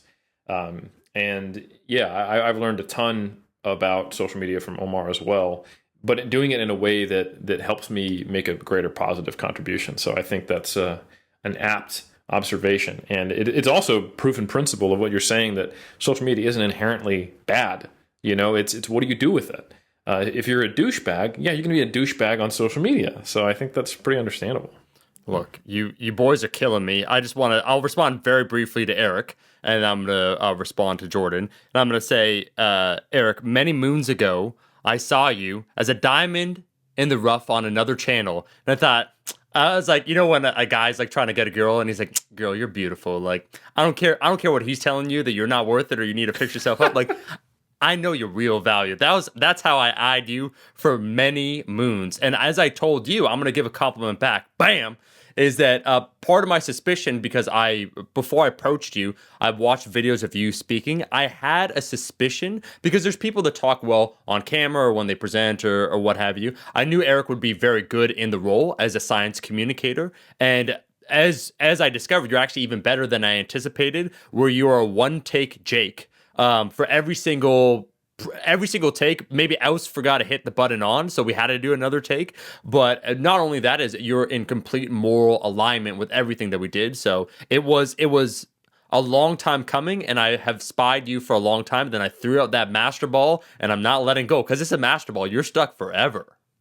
I'm good with it. Yeah, I'm good with it, man. You thought I was just like reaching out, like, I could use this person, that person. I'm like, time to enact the 5-year plan. The previous person, like another classic movie reference. We're stuck together, right up there with the grades, right? So yeah, right. I referenced Dostoevsky. You reference Stuck Together. We make a wonderful pairing. But I was gonna say, the previous person had a wonderful opportunity because you are so giving, and they messed it up. So boy, I'm here, Jordan. The reason why I responded, and now you're putting me on the spot, and this is just the way that this guy works, is because I did take a look at all your content, and maybe we'd briefly exchange some messages. And as you said, when you said you wear your heart on your sleeve, there are individuals that try and write authentically. And like, I'm just gonna be real with you, or guys, I'm gonna be, as you said all the words, because like you're on this shit, and I'm gonna be vulnerable now, right? Like, I'm gonna open up. I'm like, oh, here, what's the trend for 2019? Like, it's March. Like, everyone else has been talking about it. You notice this person, where everyone else does this. Oh, this person got 20,000 likes on this photo. Opening up I better open. So what most people don't know about me, I'm like, no shit that you're a human. Wow. And so it was an obvious choice, and there's something I heard in an interview from Kirk Douglas, and something that I want to echo. Sometimes having nothing can be a wonderful thing, and I'm not just trying to say some Zen deep thought, but from some stages in my life, from not having and understanding that not to get super dramatic, but to not have is really not that bad. Actually, there are far worse fates than that, to be uncomfortable or to face that moral conundrum that crisis of self, the spiritual crisis that you might face, is infinitely worse. Shortly after, one of the individuals, so I'm not going to get too deep here, but one of the people that was a gym manager at the gym that I went to that was doing those things, like all those terrible practices, he clearly had a spiritual crisis. And so he went down a dark path. He actually got, I think, slightly addicted to something that'd be similar to a fentanyl. He's doing a little bit better now, but it was just a weird, because you could see that like he didn't want to say the things, but it was top down. He was told like, I need to talk to this person, say you need to sell more. And the time when I decided to quit, or I'm like, I got to get out of here. And that's why I bartended. I have some of those photos on Instagram. What people don't know is I was doing well there, but they gave me a client that I refused to train because she was, not because she was deaf, but because she was clearly not aware of the amount of money that they were charging her. And they took someone that was so vulnerable, to use that word correctly now, and tried to sell them training. They didn't have the economic resources. They were not aware of what they signed up for. There's so many things, and I was so disgusted that that's when I moonlit as a bartender. I'm like, this is morally neutral. It's full of a bunch of degenerates like myself.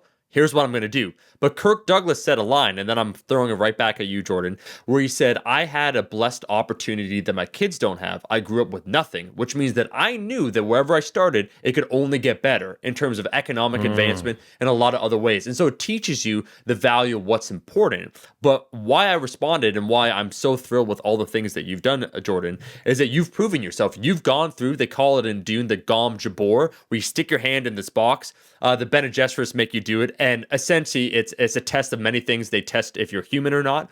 But if you could go through, I think, social media without doing some of these traps or falling for these traps, then you will be a very robust individual and you'll have a long career. So it's kind of a proving ground. And if you could make it through the initial phase, there's this very disastrous little block. It's kind of like the Fermi's paradox here, where it's like, the why fork in the road. Yeah, it's like, what's going on? If you could choose the right path, you'll be good to go. So that's so damn nice of you. I want to now segue, though, because I just can't talk about it anymore, and say, talk to me about how you've leveraged then some of your social media to do something called the Big Mac Challenge and do it right. This is basically, for those that don't know, it's like how a food documentary should have been done.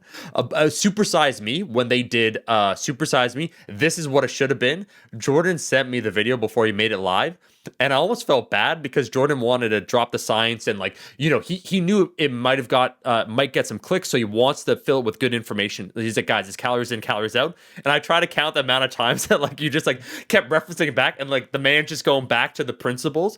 But tell me, as an example, utilizing social media to convey a really good message and in a way that doesn't lose any of the essence of what you're saying, but reaches then a wide audience. So tell me about the origins behind something like a Big Mac Challenge and what the goal and intention behind it. And I think this would be an interesting case study, Jordan, as to how you practice in general.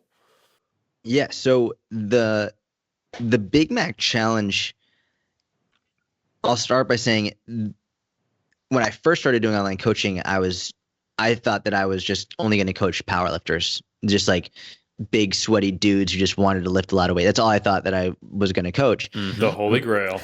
Yeah. Oh, you made it, brother. They can't pay you for 3 months and they smell really bad. You made it, brother. What ended up happening was, because I was competing at a very lightweight, I competed at 132, and my deadlift was my best lift, and I was not big at all. And it was at the same time that women in powerlifting started to rise.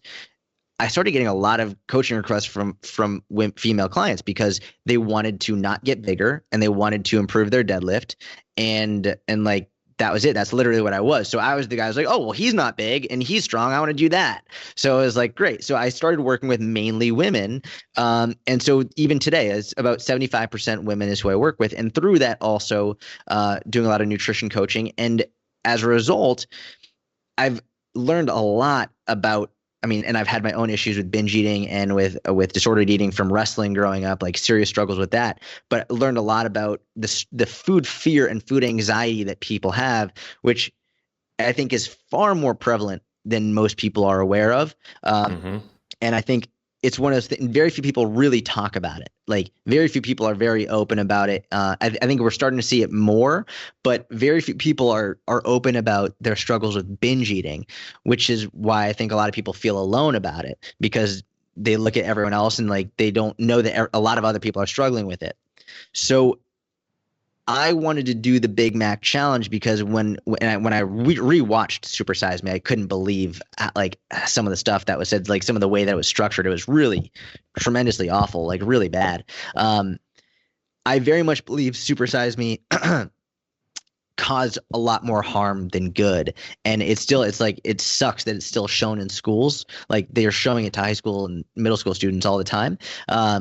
But for me, what I wanted to do was not say that Big Macs are healthy and not promote eating Big Macs and not say that like you should be eating Big Macs. Like I don't give a fuck what you eat.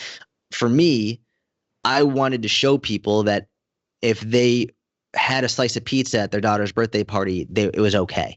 Or that if they like had a slice of cake at their nephew's graduation ceremony, they're going to be fine. Or if God forbid they just wanted a fucking ice cream cone with themselves or with their partner or whoever it was, like it's okay. You didn't screw up. You don't have to be worried about losing your progress. Like that was the main message I really wanted to get across, was to help people be able to not feel so restricted and not feel so guilty for, God forbid, enjoying something that might be seen as a bad food.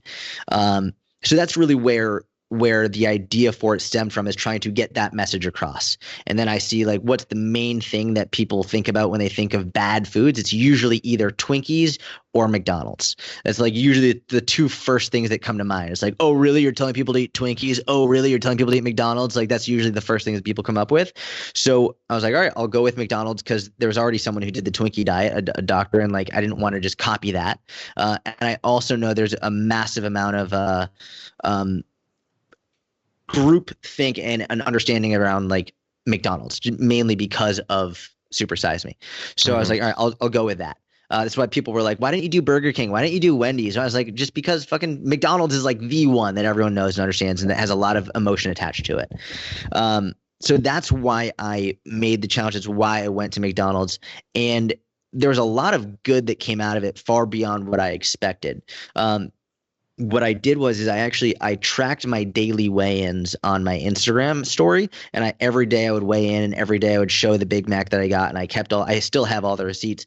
But the weigh-in portion of this turned out to be far more important than I ever imagined, in terms of, I vividly remember when I spiked up about 3 pounds one day.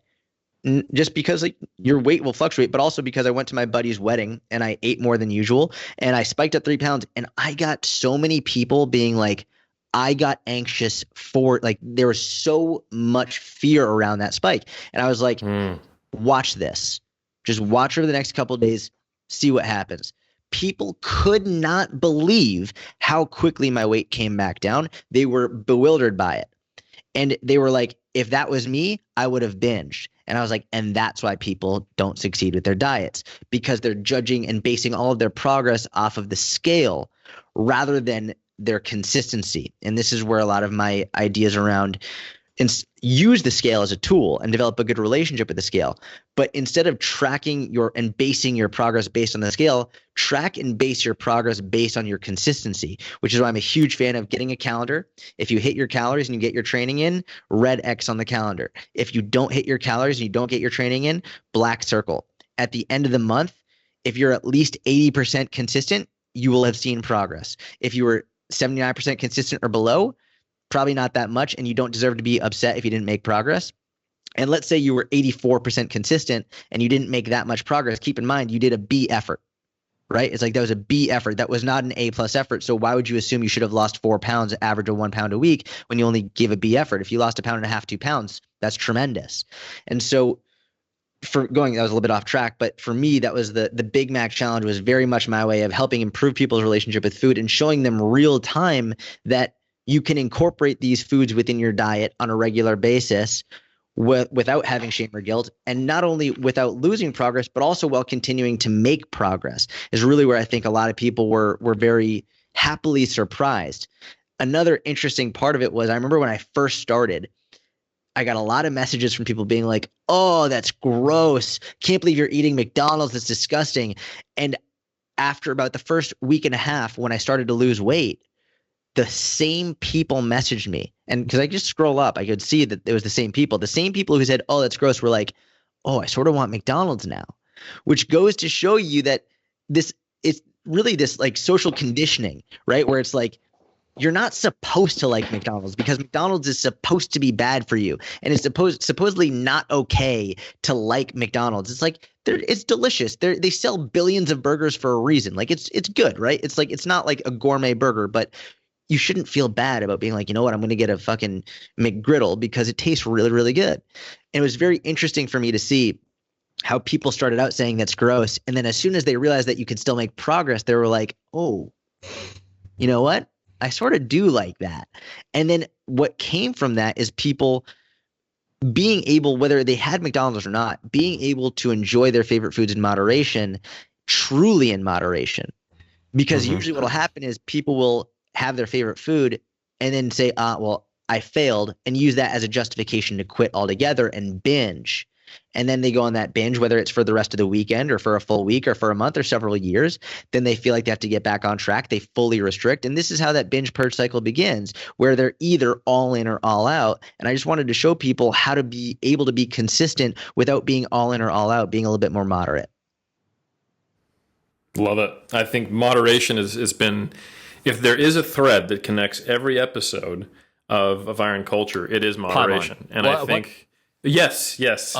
Well, you know, that's the vehicle. That's the Trojan horse for Paimon, really. Yes. Yeah. Jordan, have you watched Hereditary at all? Just real quick, the film Hereditary. I'm sorry. It's okay. It'll change your life. It changed ours. It will for the worst. Better. I mean, it'll be good. You'll find out the real thing you want to pray to. Glad to have eternity with Eric. Yes. So anyway, yeah. But this whole. That moderation that carries a certain amount of truth, and I like that you said true moderation, not just relative moderation to whatever's being currently said, but being able to do something and have choice. It's about agency. You know, when you are, I can never eat McDonald's, you don't have agency. You've had to create a wall around these things that you think are Dangerland, and you label them as bad. Likewise.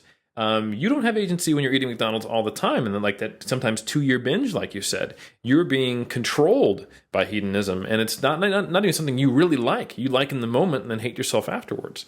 So bouncing between those extremes is the inherent issue. It's not McDonald's. And, you know, damn it, if it's not the same thing in business that you were talking about just a second ago, where we create this false dichotomy between we either have to, you know, stick to our principles and accept a subsistence wage and uncertainty and maybe losing it all, not having anything, or we need to find the fastest way to blow up and sell out. And to take it then back to what you were saying, Omar, you were talking about how when you understand that having nothing is not that big of a deal, you have much more of an armor against some of these false promises, because there is a real danger to losing it all because you've self-sabotaged your own reputation. Because now you've actually closed doors. Like if you fail being quote unquote authentic, nobody knows who the hell you are. That's okay. You know, you just keep working until you actually get a following. But if you poison the well and you're the person who has changed their affiliation, their beliefs, their mission statement, and who they are on a day-to-day basis, and manage to actually get some attention, now everyone knows you're not trustworthy and you actually have closed doors and you need to go to the next group of suckers or totally reinvent yourself or have one of these big, you know, Robert Downey Jr. moments of changing your life kind of thing. And that's a pain in the ass. And it's that same thread that goes in business and it goes in health and fitness. The extremes force the extremes sometimes. And if you can be consistent more often than not, it really adds up. And I think that's just I think it's a service that you did to everyone with that, the Big Mac challenge and the way you did it, I think is probably more important. Like you said, Super Size Me could have been so much better. All of these food documentaries, even the best of them that are like the least wrong, are typically more harmful than they are positive, because they start with the supposition of, hey, I'm going to blow up this controversy. And like, oh, how do we make the vegan diet controversial? Okay, how do we make ketogenic diet controversial? How do we make this? We gotta sell tickets. We gotta get butts and seats for this quote unquote documentary, and then we'll figure out what story fits in afterwards. And that is where eventually you end up doing more harm than good. So I think that's a very cool story, and I think there's some really tangible takeaways that both you can get for both fitness and business. Let me just say that people wonder why we're a cult, and I think Eric just explained it. This is a spiritual cult. Kierkegaard said, "With fear and trembling, one must approach the Lord." And of course, we're talking here about gains, which is most important. I do think it is pretty incredible on Jordan's part to do something like that and to be able to communicate, Eric, and that's maybe the segue I want to talk about. The general lifting population that gets just forgotten about, where you're able to do a challenge that will attract the right type of attention, because there is such a thing as attracting the bad type of attention. And the tangent that I want to just share before, because I'm going to talk that shit, is that, Eric, when you said that, it's so funny. You said, and the same thing happens, the hedonism happens when it comes to business.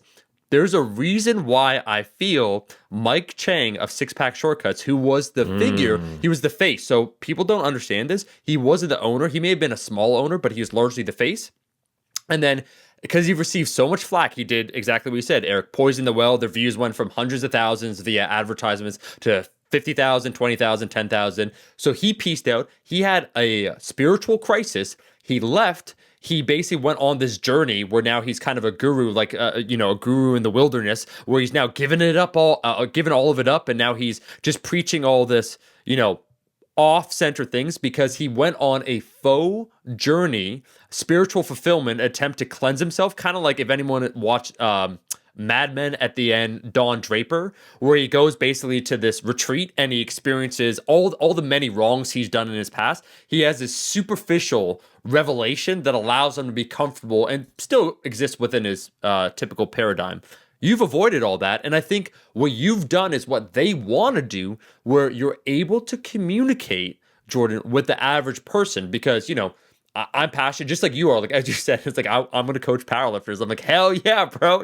That's like what I talk about. But is that 90% of people, or is that 2% of the population that people focus on? So let me ask you this question. What are some of the big mistakes that individuals or trainers, because once again, let's face it, if you're a trainer, yeah, it's awesome to train athletes, and that's kind of the sexy pursuit where I want to coach high performance athletes, or conversely, if you want attention, kind of what you said, Eric, I want to coach celebrities, like one of those two. Those are the sexy ones. It's like the reality, and there's no shame at all in it, is that most people will be coaching the average population, the general population. But it seems like there is this, and thank God, because we'd have a society with hot athletes and really good looking celebrities, and then everyone else is just wanting to be them. Can you imagine a society like that? I can't.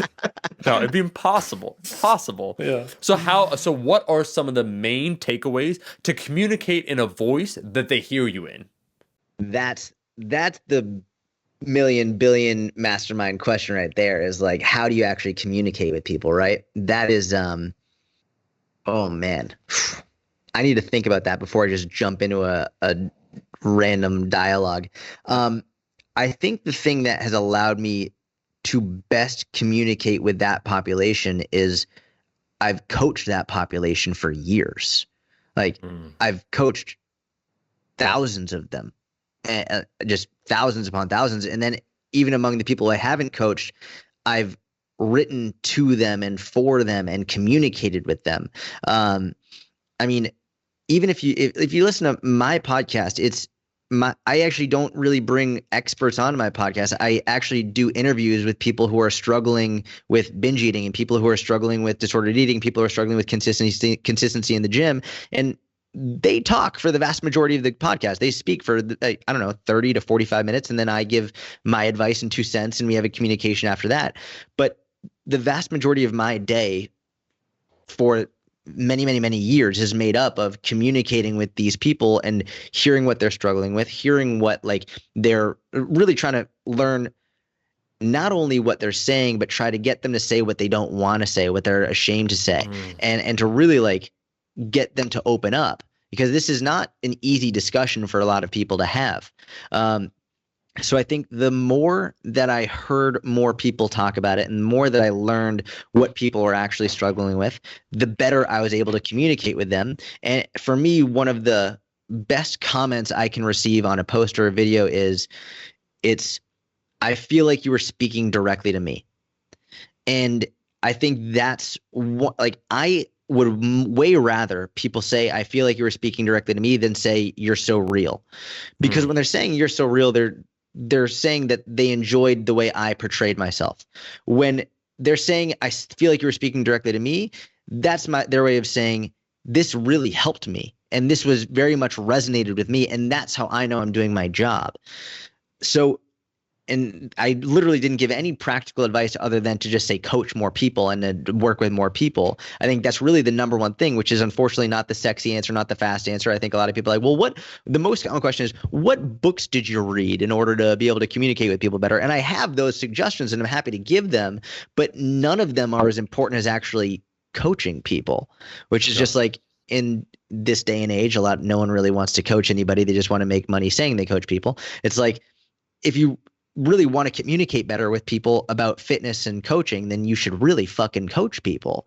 I mean, it's this crazy idea, but I think it's actually really important that, and not ebooks, and not that ebooks are bad. I'm fine with ebooks, but that's not coaching. It's one thing to give someone a program. It's another thing to speak with someone on a day-to-day basis, see what they're struggling with, address their issues, watch their growth process mentally, emotionally, physically.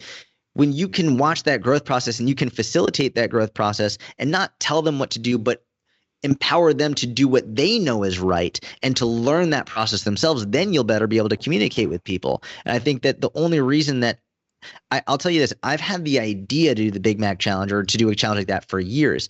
I'm very glad that I didn't do it until now, because if I'd done that even 2 years ago, it would have sucked.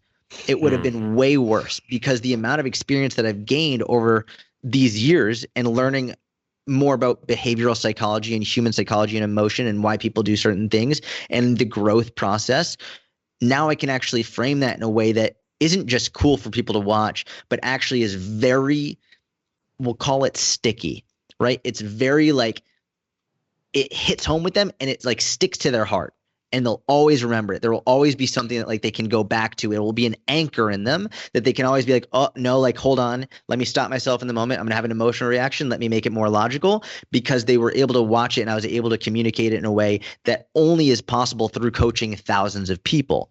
So I think that if there's any advice, coach more people. And people are really going to hate this one, especially the mastermind gurus, is if you don't have anyone to coach people for free.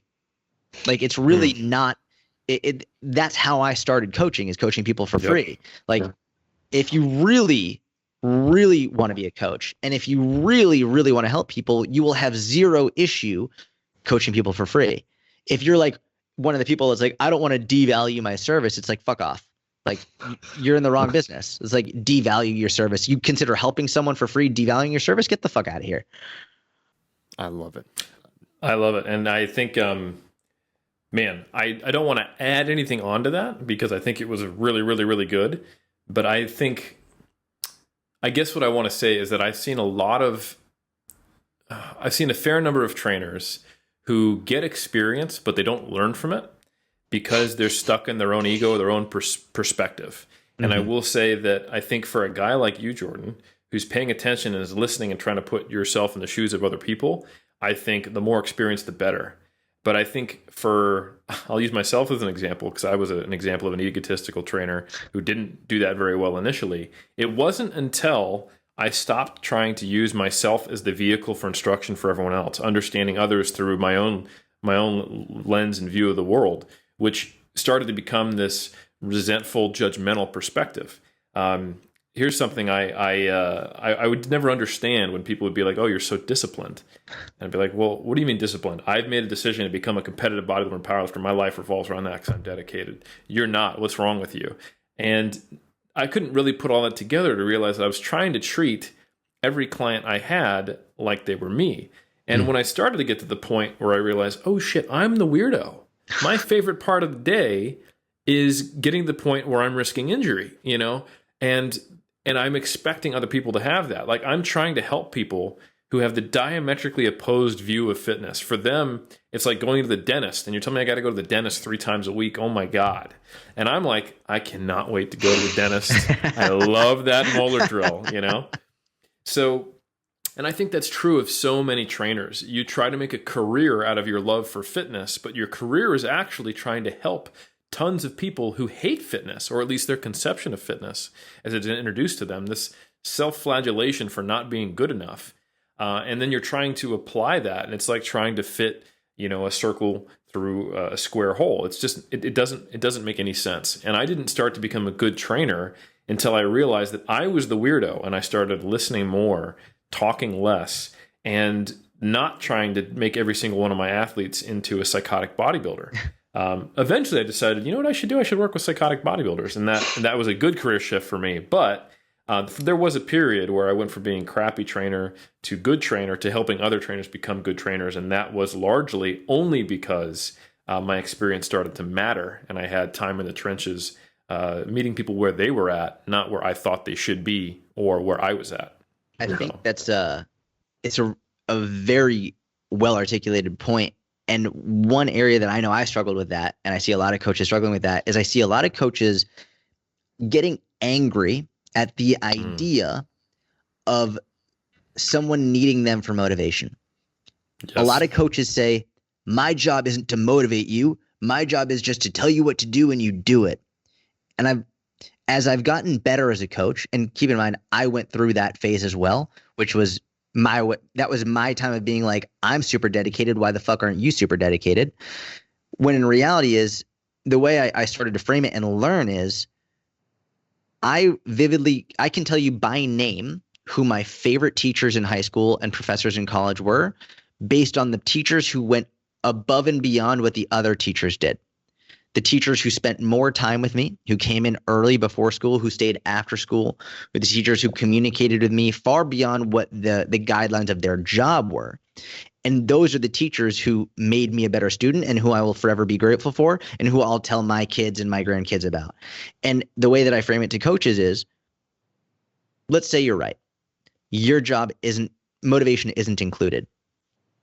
Would you rather be the coach that people forget about, that they're coached by, you coach them for 3 months or 6 months or whatever, and they actually forget your name, they don't really remember you? Or would you rather be the coach that legitimately changes lives, and that can save lives, and that people will be forever grateful for you and tell their grandkids about?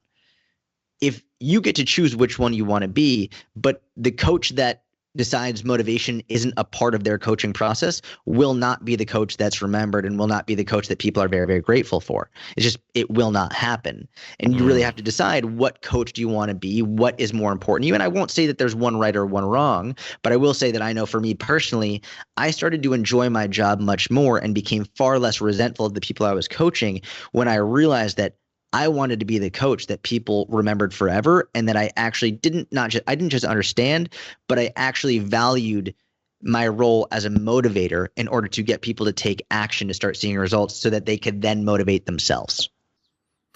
Man, that's such a really good point. And I think, because I was absolutely that trainer, where I was like, because I didn't understand it. I didn't need motivation. You couldn't keep me out of the gym. You still can't, you know? So the problem wasn't that I didn't want to be the motivator. I'm not a damn cheerleader. You know, I'm a bodybuilder. The problem was, in reality, if you kept digging, if you follow that thread and you pull that sweater until it totally collapses, is I don't know how to motivate you. All I know is I want to be in the gym. You don't. We're not the same. You're not me. I only know how to get results for me. Oh my God, I'm a shitty trainer.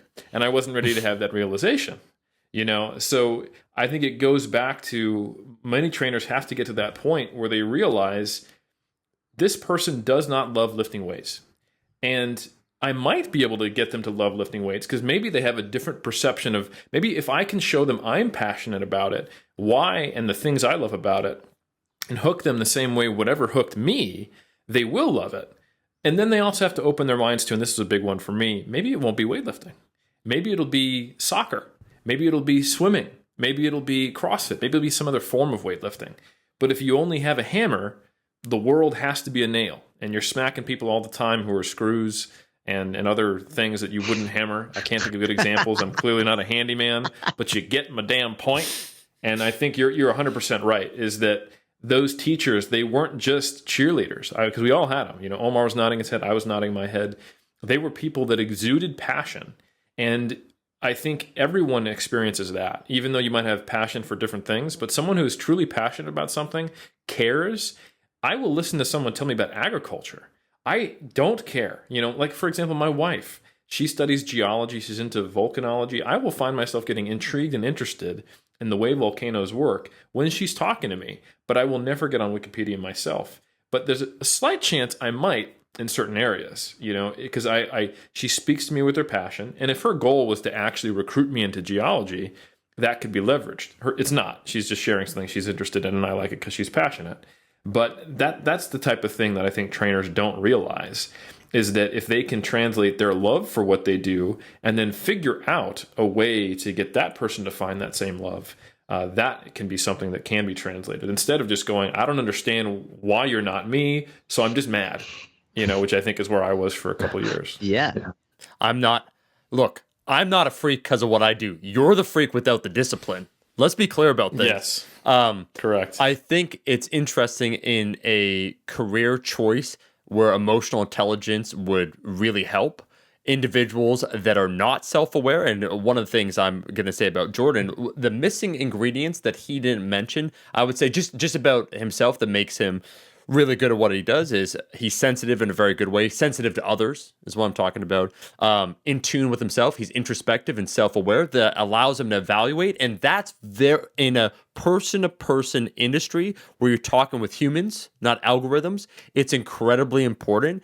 And it's really weird, man, where a lot of trainers, again, it's kind of like that sword where there's multiple reasons why you dance on either side, where a lot of trainers, my joking heuristic, a dirty fast rule is that if I notice a trainer talk more about themselves than about their client, you're a shit trainer. Like honestly, you could be teaching them decent form, but if you're referring more to yourself or your physique, and there's an individual at the gym that I go to where he's just like, he literally tells his clients, yeah, this is the girl I'm banging. And I'm like, man, this is blowing. Wow. This is blowing my mind. And you know what's terrible? Like, let's just call an ace an ace.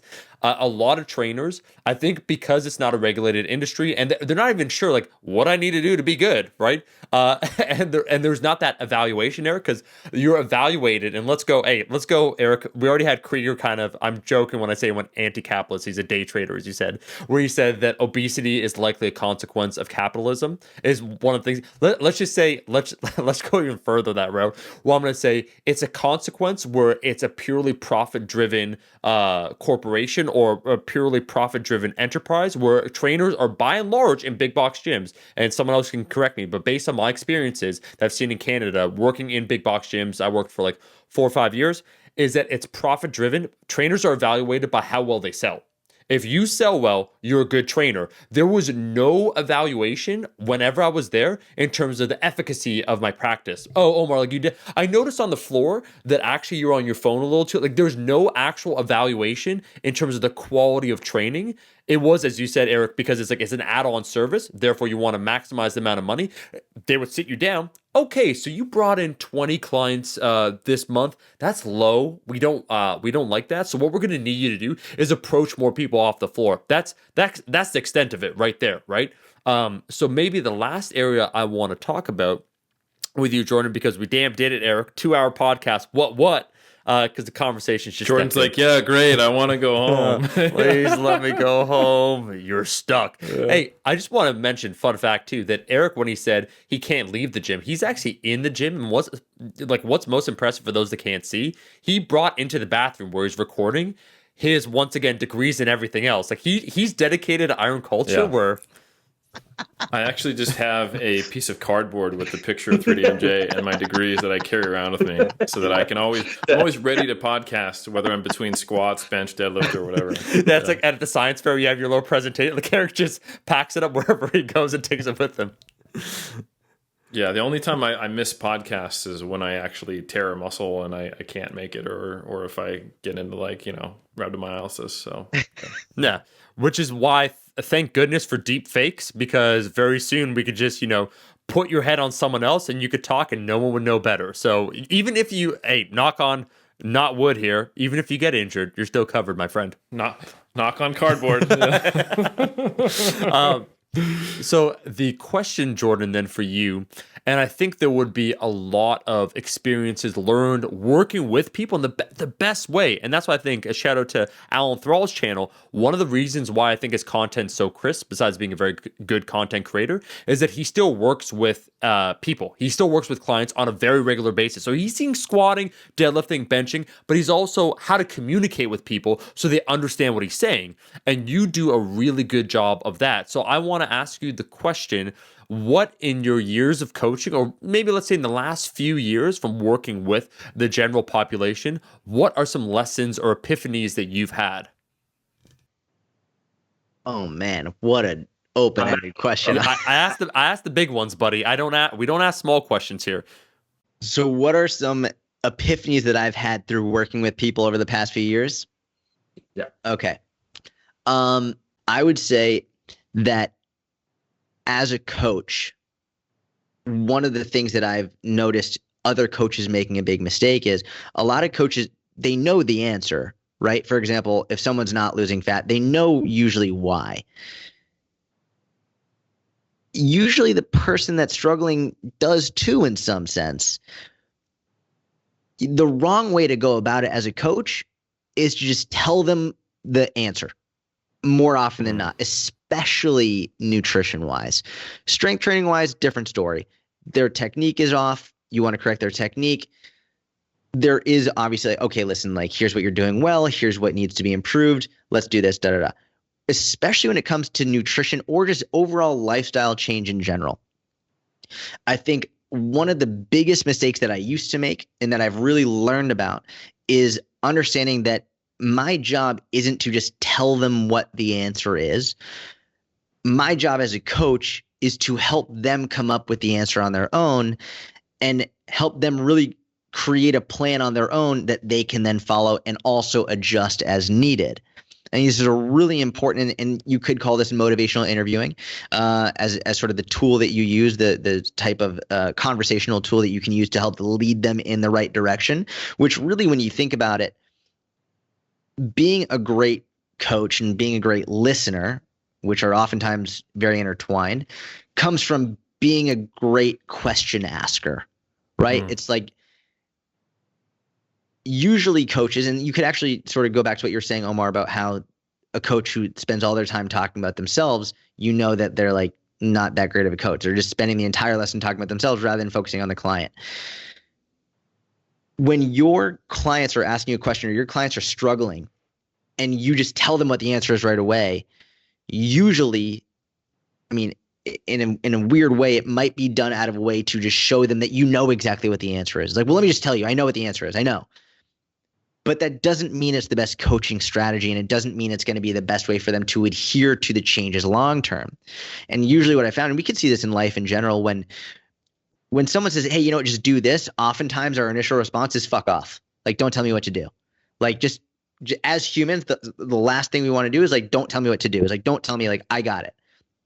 I remember this is one of my favorite stories to tell. One of my first ever in-person nutrition coaching consults when I was 21, her name was Dawn, and I was coaching in Boston. So she had a super hard Boston accent. Like, really, she was like, I'm not even going to try and do it, but very hard Boston accent.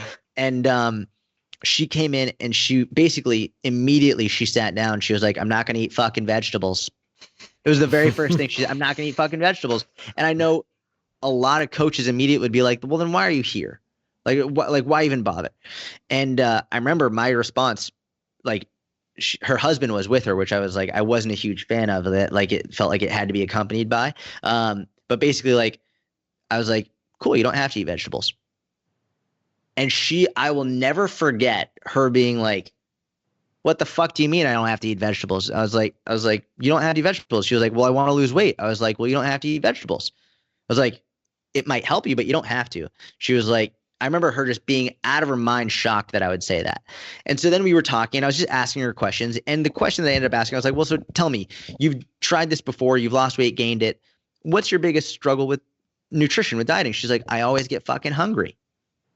And I was like, what do you think that you can do? And she was like, well, I don't know. I could probably eat more vegetables. And I said, no. You don't want to eat vegetables. And she was like, well, I know I could. I was like, no. We decided you're not going to eat vegetables. So what else can you do? She was like, and now she started to argue for why she should eat vegetables. And she was like, well, I was like, all right, fine. Well, so what vegetables do you like? She was like, well, I could eat peas. And now most coaches would be like, really? You choose the most starchy fucking vegetable? I'm like, hey, first she was saying she wasn't going to eat them. Now she's saying she's going to eat peas. Like, let's go with that. So a short story just to sort of emphasize the importance of being really in tune with how to ask the right questions and really listening rather than just trying to tell them the right answer. And even sometimes going counterintuitively and steering them away so that they can try and steer it back to where it should go. Because I think for me, one of the best revelations I've had as a coach is the more you can get the individual to argue for why they should change and how they should change, the more likely they are to do it long term. Whereas the more you try and argue for them to do it, and oftentimes it's done through shaming, which research shows like has like really awful outcomes, the more you try and shame someone into it, the more you can get them to argue for it, the more you can get them to be open enough for it and to try and change on their own, the far more likely they are to do it. And that's why for me, one of the things I'll always say is no two of my programs are the same, mainly because the client creates the program. It's one of the reasons why I'm super adamant about not being the intermittent fasting guy or not being the keto guy or not being the powerlifting guy. And it was actually a very scary thing for me as a coach when I started to transfer away from being known as a powerlifter, because I was like, people only know me as a powerlifter. Like, is that going to hurt my business? It actually helped, because the less I became solely focused, and this is the exact opposite advice of any business guru. Any business guru will say, niche down. You have to focus on one niche. And I was like, I'm going to go the exact opposite direction. All I'm going to do is focus on help. And sort of like what you were saying, Eric, is like, if you're only a hammer, then everyone has to be a nail. But that's really the exact opposite of niching down. If you think about it, when you niche down, it's like you only want people to be in the one area that you're trying to help. It's like, I just am going to try and put out as much helpful content as I can, try and give people as many options as they can, and be strategic with the way that I communicate with them so that they can then create the program on their own and they can argue and fight for why they should change on their own. And I think this is probably my greatest lesson of all, is learning how to be a great communicator and how to be a great listener and how to structure the conversation in a way to get people to do that. Love it, man. That was like, I think that's back in the day, not that far actually at all. This year, we had a back in the day, as in like, October. Yeah. We had a podcast episode with Amanda Rizzo, who is the mental health counselor we have with 3D Muscle Journey, who sometimes works with our athletes, and she works with a lot of people. She's an experienced mental health professional. And she was talking about all this stuff, and I was like, it seems like a lot of therapy is just letting the person in the office come to the emotional revelation on their own that you may already be aware of, because then it means more and they actually act on it. And she was like, shh, that's the secret of therapy. and like you're right, lifting isn't the same way. Like, you don't know how to move. I'm trying to teach you a motor pattern. I'm not asking you to have an emotional revelation like, oh, spinal extension changed my life. Like, no, but when we're talking about food, which is the way we express our culture, our family connections, we deal with stress, all these things, it's really, you're playing with someone's life. And I think you said that so well, that lifestyle change, they need to be the one to figure it out. It's not about knowing the answer. It's not about what's optimal or what could work or just being a mechanic who knows how to fix specific problems, but it's getting them to come up with those problems to therefore fix their own problems, because then they'll actually do it. I think that's such a good revelation. So I just want to say you knocked that out of the park, man. I agree 100%. Thank you, man. I think actually the lifting side of it is even that, which you're 100% right. It's like, it's very different in that it's a motor pattern, but even that communication, learning how to communicate, coaching is communication, is when you really think about it. And even, I'll never forget one of my friends when I lived back in Boston. he called me up one day. He was like, I got an online coaching client and they just canceled immediately. And I was like, what happened? They were like, they sent me their technique videos. I corrected them and they canceled. And I was like, send me the emails. And I saw the emails and literally, I said earlier, Omar was very good about giving me a compliment about my channel first and then telling me what I had to improve.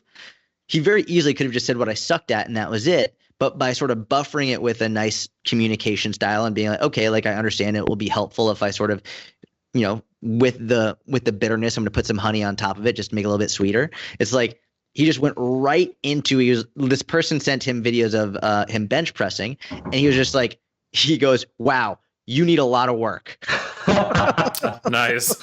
Which is like very Boston of him and very much just like, I'm going to tell him what he needs. That's it. I don't get what the fucking problem is. But it's like, it's learning how to be a communicator. And like you said, nutrition and lifestyle, that is far more emotional and far more cultural and societal. And there's so many other aspects that go at play. But I think coaches, like, you need to learn how to communicate, like in all aspects, which is one of the reasons for me, even with technique stuff. One of the ways I would structure it with online coaching is when they would send me a video of their technique, I'd say, here's what I want you to do. I want you to tell me one thing you think you're doing well, one thing you think you can improve, and then I'll give you the rest. And that way, at least with that, they can. Nice. And if they don't know, they'd be like, I'm going to be honest. I have no idea. I'll be cool. I appreciate you being honest with me. But oftentimes that way I can start to identify, maybe, let's say you see they're making a mistake with their technique, but they tell you that they think it's actually a good thing. Whereas if I just went in and started saying like, well, you need to fix this, they would be like, well, that's what I'm supposed to do. So I'm a little bit confused. So you can start to see why people might be moving in a certain way that maybe it has nothing to do with like a mobility issue or a stability issue or like a movement issue. Maybe it's because they're deliberately doing it because they think it's accurate. And so by getting them to tell more about why they're doing what they're doing, now you can start to attack it more effectively. Makes a lot of sense. Just absolutely slaying it. I thought it was going to be a good conversation. And yeah, I'm saying it while the conversation is happening. We have reached that time where, it's a 2-hour podcast full of nuggets, chicken McNuggets, some might say. Delicious, sweet and sour, barbecue dipped chicken McNuggets. Jordan, I want to ask you right now, because you have a YouTube channel, you have a podcast, you have an Instagram. I want you to shout yourself out. Don't be like Eric, where he said, I wrote a blog post about it. I'm like, I get it, Eric. I get it. Where can people find that blog post? 3dmj.com? 3dmusclejourney.com. But I'm glad you don't even know my website. This is the relationship we have. It's very one-sided. I'm just here for the physique, and I think I told you that at your bodybuilding show. But I mean, I understand you're like low carbing it. So you thought you heard something else like, hey man, you look great. I said, hey man, you look great. That's why I'm here. Yeah, I think you actually complimented my physique in like the third person. You were like, "Did you see that awesome physique?" I was like, "No, that was me, Omar." You were like, "Yeah, I sorry. Sometimes I just don't see you as a person." Yeah, I was like, "Oh, okay." Yeah. It's looking good. I wasn't saying like it's looking good. I meant like it is looking good. Yeah, correct. Yes, Jordan, where can people find you, man? YouTube, Jordan Syatt, Syatt. Podcast. My podcast is the Jordan Syatt Mini Podcast, and Instagram Syatt Fitness. If you Google my name, Syatt Fitness, you're gonna find everything. Yeah, I'm gonna go right to the closeout, Eric. You want to lay it up for me? Well, hey, Omar, do you want to close us out because you're the closeout king? I could try. You know what? No, Eric. We're doing role reversal today, bro. This is your big chance. I'm so nervous. All right. This has been the culture of iron. No, wait. Oh God, I'm peeing my pants. Okay. All right. This is iron. This has been Iron Culture. I am Jordan Syatt. I am Eric Helms. I've been joined by Omar Syatt and Jordan Isuf here. Eat your vegetables, and we'll be here every Monday. Spotify tube, and also just check us out. Thanks. If you like it, you should like it, but if you don't, hit like. See you next Monday.